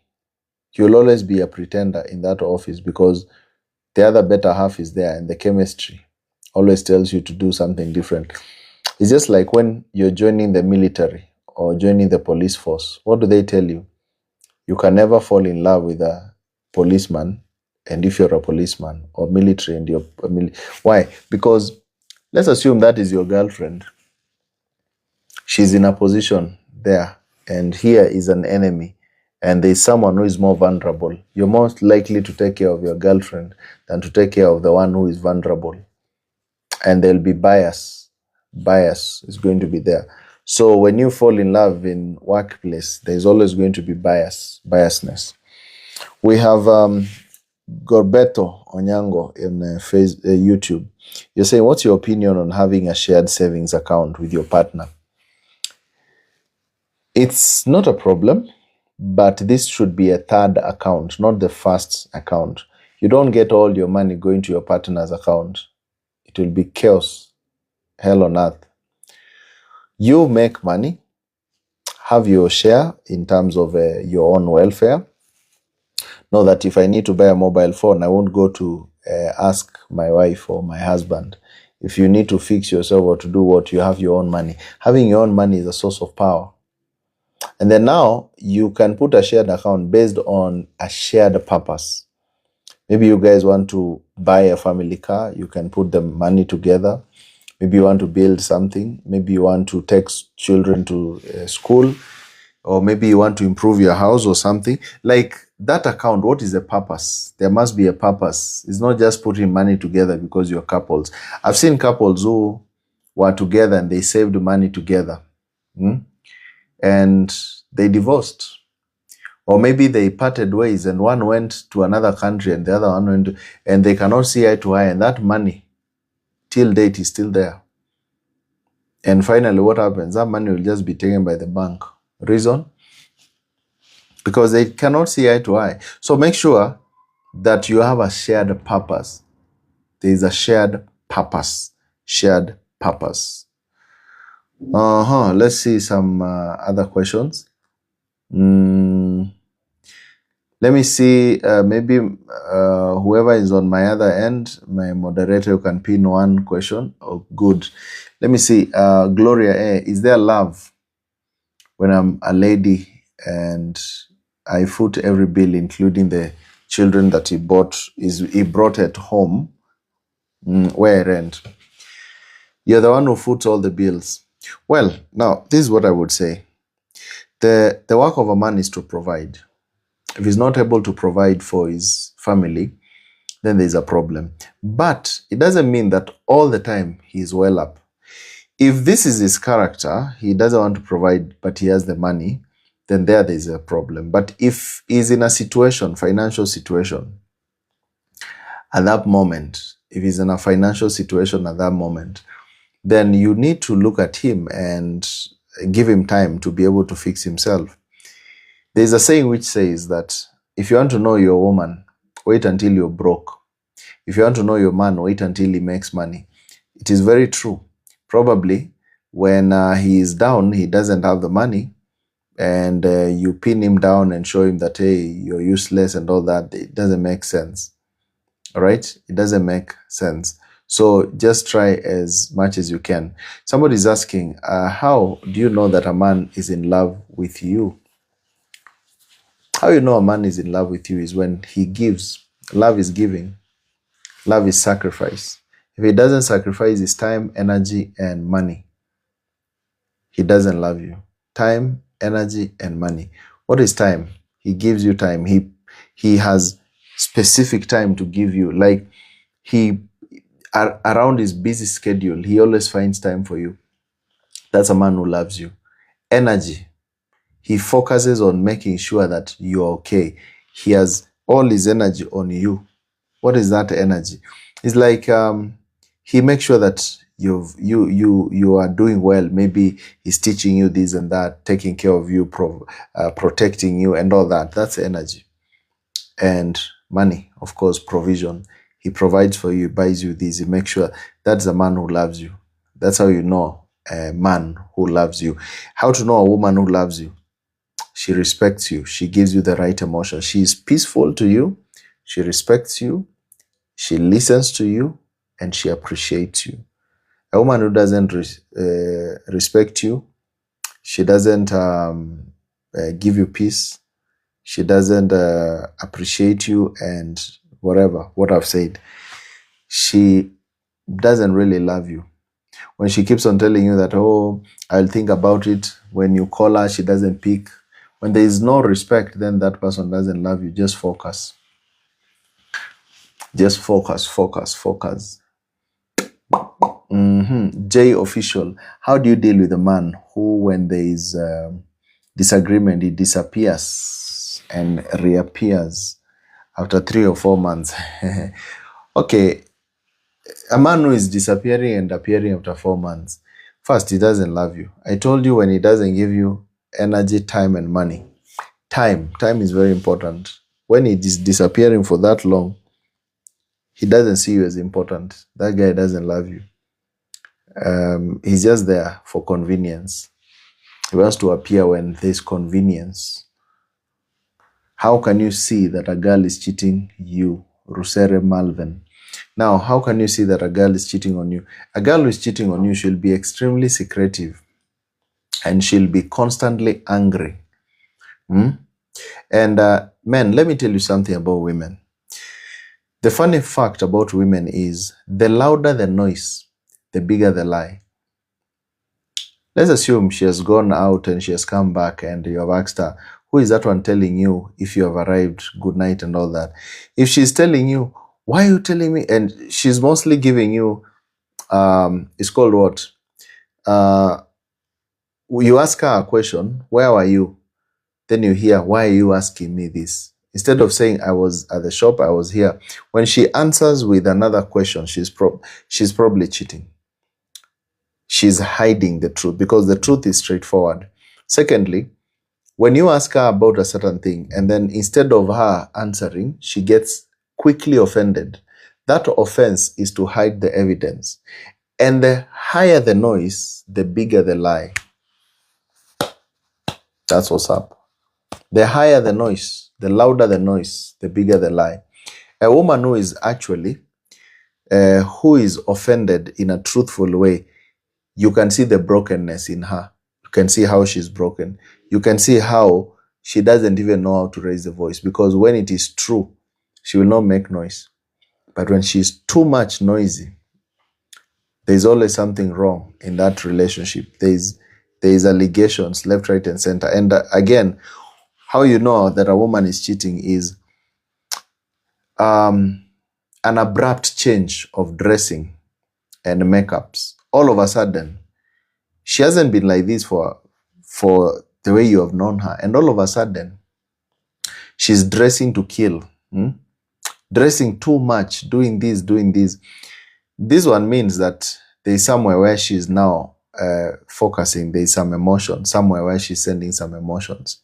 That's the reason she will dress too much. And you go and tell her, why are you wearing this? This one, I don't like this. I'm doing it for myself. The moment you hear myself, it's not herself, it's for someone else. In most cases, that's the case. Because if she's doing it for you and you don't like it, then why is she doing it? This is a question. I'm doing it for myself and for you. But that's the thing. That's the thing. So when you see her doing some things that you tell her, please don't wear this, please don't do this, but then she's too argumentative about that, there's always someone else. There's always someone else who is getting the attention and likes that. For example, she goes and changes her hairstyle to a hairstyle that you don't like. There's another man who likes that hairstyle. And she's trying to please him. To please him. Again, if you're in the house and all the time she puts her phone, face down, and her phone is always on silent. Obvious. Obvious. When she's with you, nobody calls. When she's outside, she keeps on telling you I was on a call. All right. Is it advisable to marry a man who is, sorry, I missed that. Oops. The questions are many. That one has gotten lost. Okay. When I see it, I'll answer it again. But what happens if a man ghosts you? Everything was okay. You never quarreled. Boom, he ghosted you. When a man ghosts you, all of a sudden, you guys were okay, everything was fine, but then all of a sudden, boom, ghosting. He went away. high probability he sees that he cannot handle you. When a man looks at a woman, do you know you can be successful, high value, good, that a man looks at you and looks at himself and he just says, the only thing I can do here is get the heck out of here and move on. There's just a way you can be. Maybe, for example, you're with this guy. You've met him, Mr. Charming. He looks good, looks nice, everything is fine. And every man would like to show that he can provide. I can be there. Yeah. It's not a big deal. Yeah, we're going to Naivasha, not a big deal. We're doing this, not a big deal. For you, you might have the money. You might be, let's go party here. Let's go. There's a car parking there. And what is happening? And let's go for this lunch date and dinner and whatever. You're fine. But you see, because you can afford, you see, this world that we're living in is more femicentric. Women have, of course, more power in terms of money power. So this man probably cannot afford. He can afford 1 or 2 or 3. And he doesn't want to disappoint you. He may ghost you because I don't know how to explain. He's just like, I really want to be with you, but I don't know how to explain. Let me just go my way. Secondly, when a man sees expectations which are high, which he cannot handle, he will also ghost. Also, when a man is calm and you are a bit rough and rugged, he might go away. Again, if your past is dirty and along your way you have told him about your crazy past and he listens and he says, this is not the kind of woman I'm looking for, he might also ghost you. Again, when you belittle him, he might also ghost you. What is belittling a man? You show him in front of his friends, you disrespected him. You can say something like, you see, me, I'm with you because, so many men wanted me, but I'm with you because it's not that men don't want me out here. Using such kind of words, they belittle the man. And that man, high probability, he might get lost. When you keep on telling him that how many men are looking for you, that is trying to tell him that, you see what, even if you leave today, no man wants to invest in that. He will go away. He'll go away completely. Looks like men are more emotional than women. Cool. Let me tell you, men are very emotional. Men are very jealous. 1,000 times jealous more than women. Because men are looking for your emotion. How you make him feel. Full stop. Nothing else. They're not looking for money from you. They're looking for how you make them feel. So if you don't give them that aura, that feeling of freshness, goodness, that he feels, yes, I can be, this is my person, men will just run away. And you see, they go slowly. Think about the story of Joseph, the stepfather of Jesus and Mary. What happened when he discovered that, you mean this Maria is pregnant? How is she pregnant? The Bible says that he was a noble man, a good guy. And good men, they just vanish. Actually, Joseph wanted to ghost Mary until an angel speaks to him. Hey, bro, please don't go. The child is of the Holy Spirit. Don't think what you're thinking. He wanted to ghost. So if Joseph is ghosting Mary, so you think that men don't ghost? They want to ghost and they just get lost, especially when they don't understand something about you. When they don't understand something about you and he doesn't want to cause some chaos. He doesn't want to spoil the thing. Because men just want to put it... men are born protectors. So they also want to protect your emotions. They don't want to see you crying and in pain, despite whatever. And this is the reason why. Have you ever noticed that when people part ways, in most cases, men, they're the ones who leave. They say, I leave. For the sake of you and the children, you can remain. And that house, the man has invested so much. Why does he leave? Because men are protectors. They are protectors. So they wouldn't want to see you suffer, even though you're not together. Even though you have denied him seeing his children. That's the reason. He doesn't want to see you suffer. Some more questions. Let me see what we have. Let me see. Questions here are quite many. My coworker crashes on me big time. I've said that don't have office affairs, just avoid them. I think that one I had answered in another one. It will always give you problems. Let's see another one. He gave me silent treatment, went for another girl. I think I've spoken about silent treatment and what happens.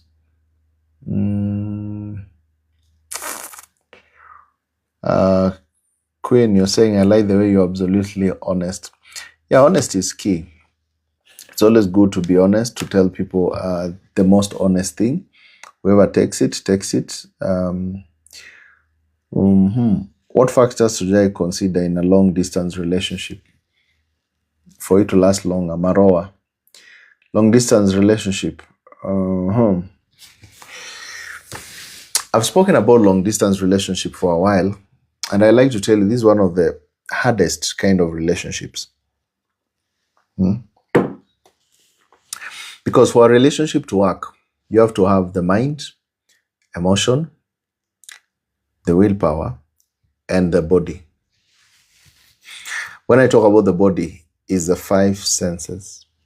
If the 5 senses are not involved, this relationship, it may work with mind, emotions, the willpower, but the 5 senses are very important.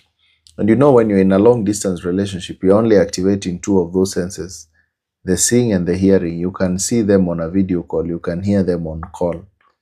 But there is the touch, smell, and taste that you don't have. Touch is very important.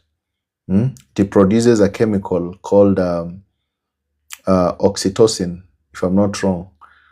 That thing, when you hear people are getting to know each other, that touch, hi, how are you, hugging each other, walking side by side, those touch, smell, they are very important. So you have to be very keen and very specific when it comes to that. Otherwise, this relationship is going always to fall. And ask yourself, why am I in a long distance relationship? Does it mean that I cannot find someone around my area? If you're in a long distance relationship because of situations which had to happen, then that's okay. But if you're in a long distance relationship because you're in an airport, you met someone going to Bulgaria, and you're going to South Africa and you fell in love with, come on, be honest with yourself. Those relationships don't work. You will only love them by call. You'll just be pen pals, nothing else. How are emotions and how are emotional and financial infidelity connected when it comes to trust? Finance and emotions. Emotions and finance, when people are playing on each other, when it comes to, somebody plays with your trust, the way you trust them. I mean, the way you trust them when it comes to money, finances. You may, I think you have written and answered it, because you've said how are emotional and financial infidelity connected when it comes to trust. Yes, both of them, they either build the trust or they destroy the trust. If financially you guys are not real with each other, then how do you expect to be real with each other when it comes to the working of the relationship? If emotions are also not workable, then how can the relationship also work? Because emotion, mind, and willpower, that's the soul. Emotion, mind produces the finances, and the willpower, choose A or B together. If those are not connected, you're just soul in a soul tie, not soulmates. All right. Let's say something else. Let's see.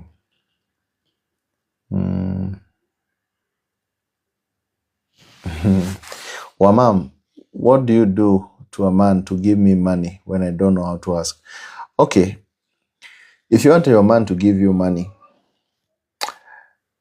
it's very simple. I don't know why ladies do not understand how to get whatever they want from their men. A man who can give you anything you want. As long as he can afford it, let me tell you, he's working for you. But the reason why you don't get is because of your asking techniques. When you ask a man directly, hey, I want you to buy me a phone, he will never buy you that phone. He'll give you 1,000 excuses. He'll never buy it for you. Again, when you accuse him, you never take me to those places. You never get me this. You have been seeing those shoes you can't buy. The moment you raise an accusing finger to a man, that man will never ever buy anything for you. The accuser. Men don't like to be accused. They like to be appreciated. When you appreciate your man for what he has done for you, the little very basic things, the Bible says, if you're faithful in the little, he shall make you ruler over much. If you're faithful in appreciating the little things that he has done to you, then he shall want that feeling to continue more and more. So he is more likely going to give you much. So let's assume this man once gave you some money. And when he gave you some money, that money you used it and you saw it as a responsibility. He gave you at 1,000.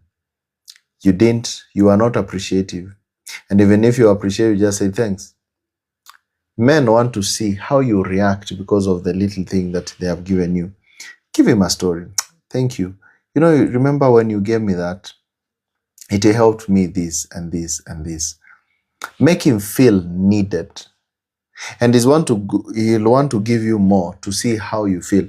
Men don't actually give money because they want to give, but they are giving so that they can see how happy you are, how appreciative you are. That's the reason a man will pay air ticket for someone to go travel all the way to go see them. Yet you can stay there, but even a shoe, you can never get it. Then you really wonder, why does he do? Many ladies have told me, I'm the goat wife. I'm there with him. He's never gotten me anything, even a motorbike. But he has bought his side chicks, cars, houses. And I wonder why. And yet I'm here with him, sleeping in the same bed. I cook for him. Energy, madam, energy. Energy. Probably you're a constant complainer. When you complain a lot, you belittle his ego. He will never, ever take you serious when it comes to his finances. And the reason he buys those side chicks cars and he leaves you is because they know how to pamper him. They know how to pamper him. They know what to say. Hi, my dear, thank you. What you did for me. They're always, their tone is very nice. Even when they are arguing, even when something, That's the thing. If you want to get something from your man, be easy. Be easy. And you'll be okay. Love and light are star signs, a true thing, especially when it comes to relationships. Well, I won't talk about that. I haven't done much research about star signs and stuff. But I believe in alignment, not really about stars anyway. Another question. Let me see another question. How do you deal with a partner who you agree on all matters except bed matters? That's a man, I think, who has asked that question. This is someone who is just using you, taking advantage of you. If you're a man, she agrees with everything else, how our bills will be paid, how you'll be on time in making sure that she's happy. Then when it comes to bed matters, she tells you that's where we cut the line. Bro, go find another one. You're wasting your time. Why? Because a man is focused on feelings, emotions, and Intimacy is one of the biggest parts for men. It means a lot to men. So if she tells you we can discuss everything else, but the bed matters is the only place we draw line, then focus. Why are you doing husband duties to someone who is not a wife? If also the problem is if you guys are not married or you're not a couple, basically you're also overstretching, paying someone's bills, ideas, and everything. It should be 50-50. She wants your mind, you want her feelings. Simple. If she cannot offer that, move.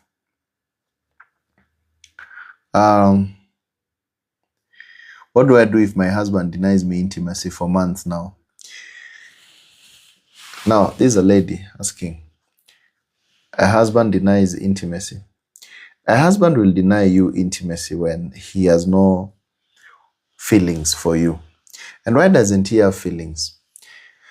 Let me tell you, when a man does not feel strong, his ego is not high, he cannot perform. And if he cannot perform, he won't even want to sleep with you. Now, what makes a man's ego go down? What makes a man, that ego to go down? One, constant arguments. The moment you argue a lot, he can't stand up for the occasion.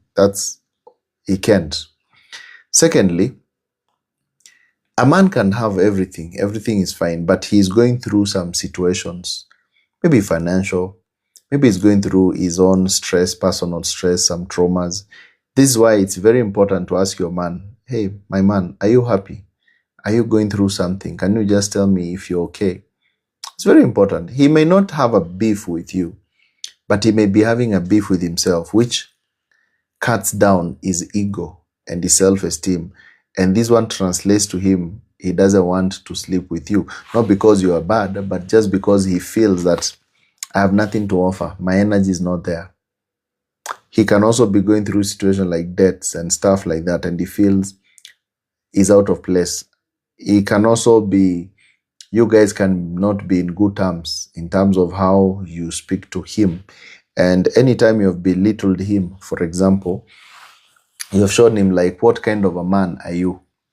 That is belittling the man. He cannot be able to perform. He cannot be able to do anything. And AJN, you're asking, is it good to have a man or women besties when you're in a relationship? Now, this is a funny one. Think about this. Can you really keep a chicken like a pet? Let's assume you're a lawyer. Those who love chicken. Just give you an example. Can you keep a chicken as a pet? One day, you will eat it. It just happens like that. One day, you might call, oh, it's my pet, it's my pet. It's like saying that a lion has adopted an antelope. Well, it's for some time. It's for some time. Before, when things get tough or things get spicy. So this bestie, that is always your replacement. When you hear a lady telling, oh, this is just my bestie, we're just very tight. Bro, that is your replacement. When you hear a man saying, this is my bestie, although men, men are more, they wouldn't really the bestie thing because it's not a masculine thing. When a man is too much of bestie, it's a bit feminine. That's for sure. Because what are you actually discussing as much with another woman who you don't share mind, emotion, and willpower? In most cases, it's just because these besties are basically just gossipers. You gossip about this, you gossip about that. So most men who are masculine, they have no time for gossip. All right? There's no time for gossip and things like that. So mostly these are things which women do with when they just want to play around and say, I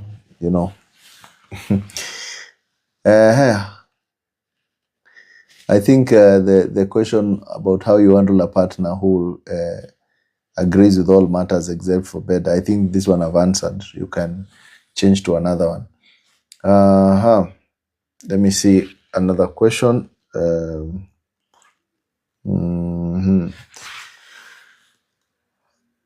Another question. Healing from childhood traumas. How do you heal from them? Remember, the old is gone, the new has come.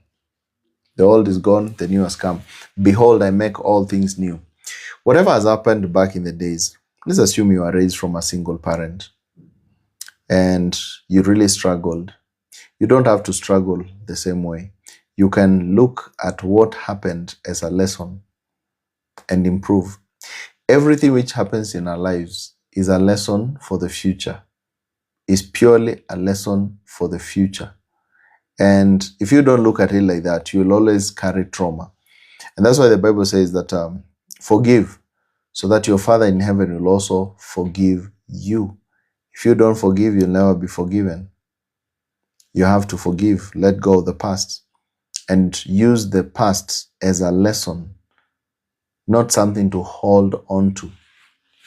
All right? I'm a bit tired, so I'm just going to answer maybe 5 or so more questions, and we call it a day.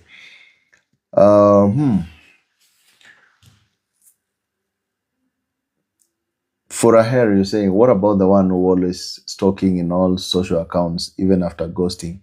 The one who is stalking you, they still love you, or maybe they are checking if you have gone down.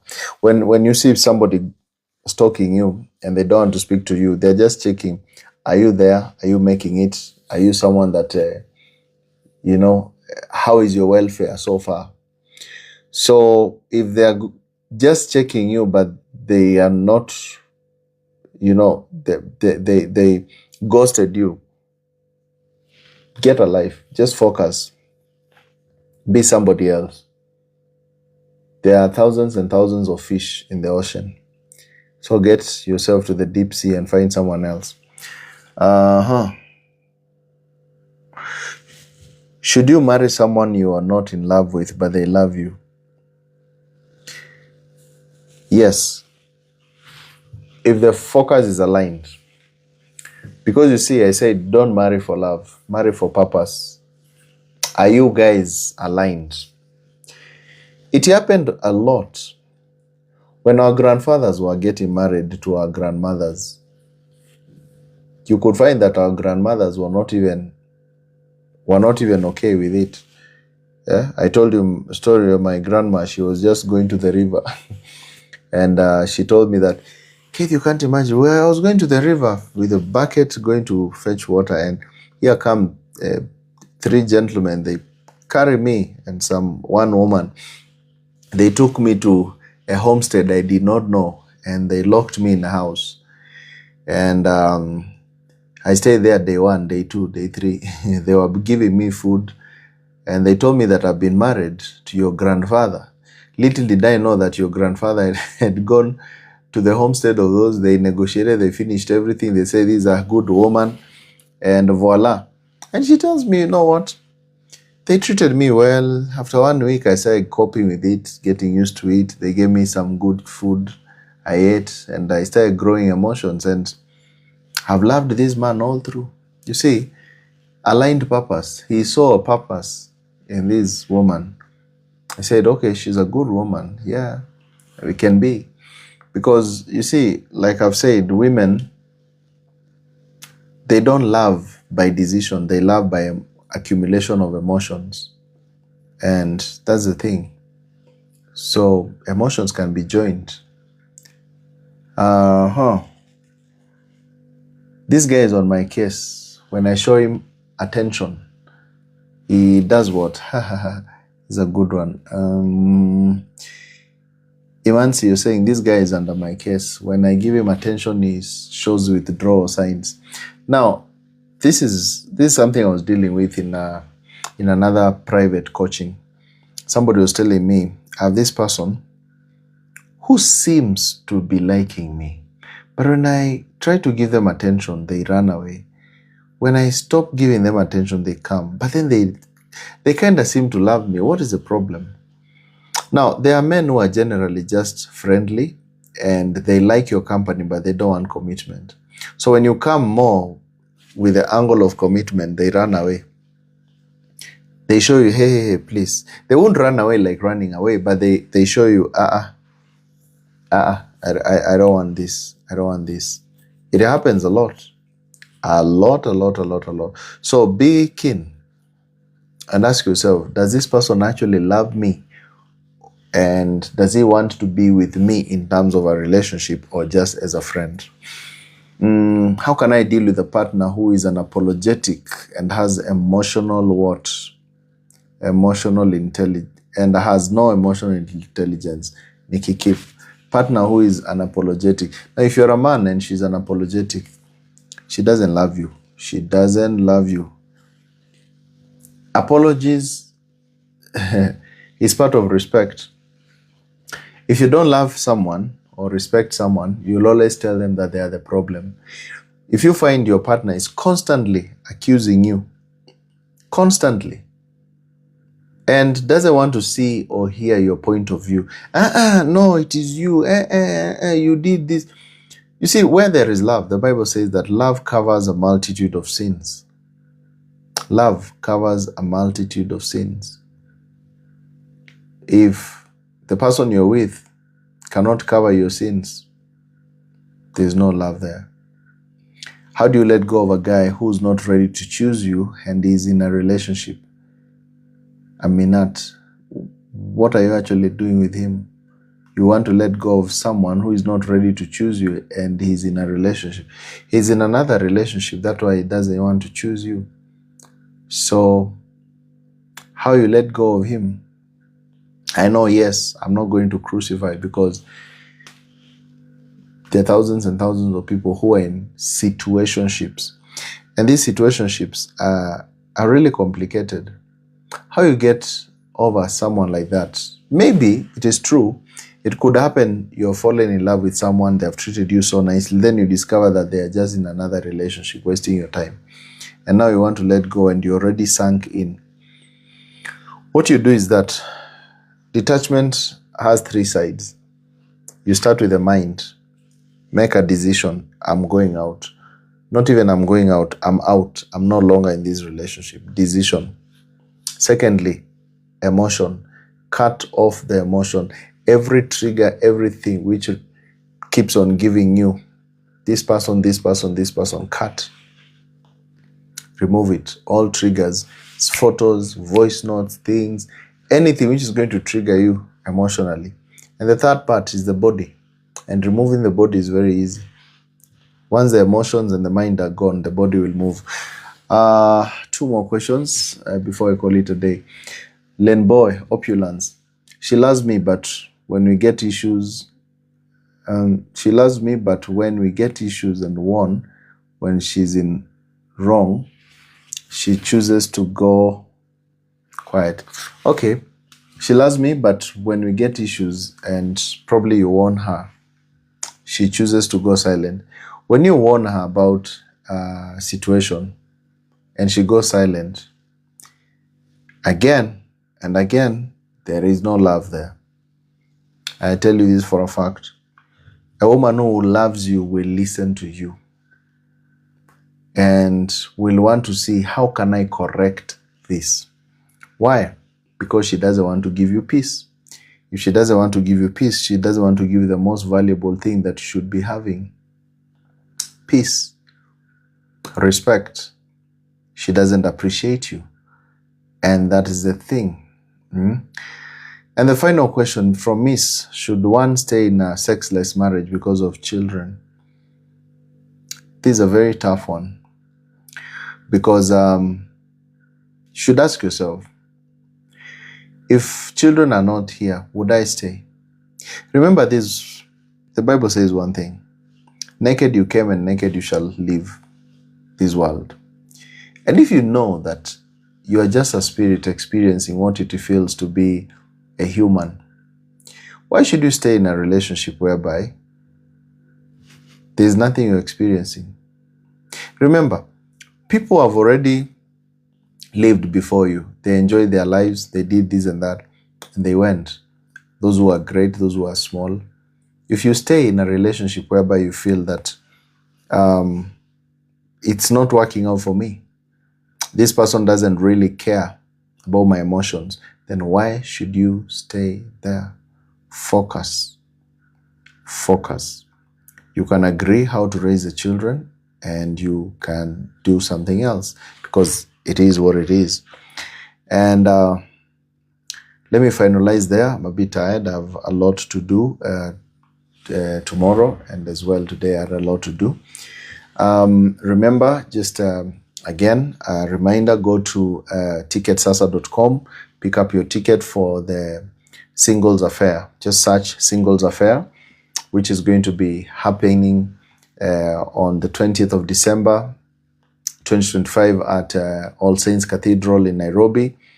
We're going to be speaking about how to find true love in a generation of games. The tickets go for 1,000 shillings, or for regular, 2,000 for VIP. And the event starts at 12 noon to 3 p.m. I want to see you there. Let's catch up. Let's have a good time together. And we can have a great moment. Next, we're coming to Uganda. I can see guys asking me. We're planning very much. We are so excited to plan one of these days to come to Uganda. We pray that everything goes on well there with the elections and stuff. And yeah, we can come and enjoy a good time together with you guys. So this event will be in Nairobi. It will be a great event. We'll be with so many other people, and we will enjoy the moment. So go to Ticketsasa right away and get your ticket, so that you cannot miss a thing during that time on the 20th of December. And remember, this video that we have spoken and all these things that we always do here, the videos are available on my YouTube. You can search Keith Mwoki and subscribe, so that you can always be updated on every new video that I post. I always post so many videos as well on YouTube to be able to educate you in a longer way, longer videos to help you navigate the difficulties of relationships and business. So go to my YouTube as well and check out my name, Keith Mwoki. And I really appreciate you guys. You've been a blessing to this channel, to this group, and each and every person of who is here. You're always welcome more and more. And I really, really appreciate you guys. Thank you so, so much. I've been doing a lot. I'm still in Nairobi, and hoping that I'll be able to finish up my stuff and get back by probably next week. So guys, I really thank you so much. Let's finish up with a word of affirmation like we always do. Repeat after me. Say, I am great. I am powerful. All things revolve around me. I'm the image of God. I and my Father are one. I have the Spirit of God in me, and I am born again. In Jesus' name, amen. So guys, have a good, beautiful night. Say hi to your families. Say hi to everyone, and have a beautiful time. Tomorrow I'll not be live here because I'll be at Radio 47 at Ofweneke Radio, something like that. And it's going to be an awesome staff time tomorrow at 7 p.m. So you can listen if you're in Kenya at Radio 47 tomorrow at that time. So I'll not be able to do my live tomorrow. All right. But I'll catch up with you next week. Good night and have a beautiful time. Bye-bye.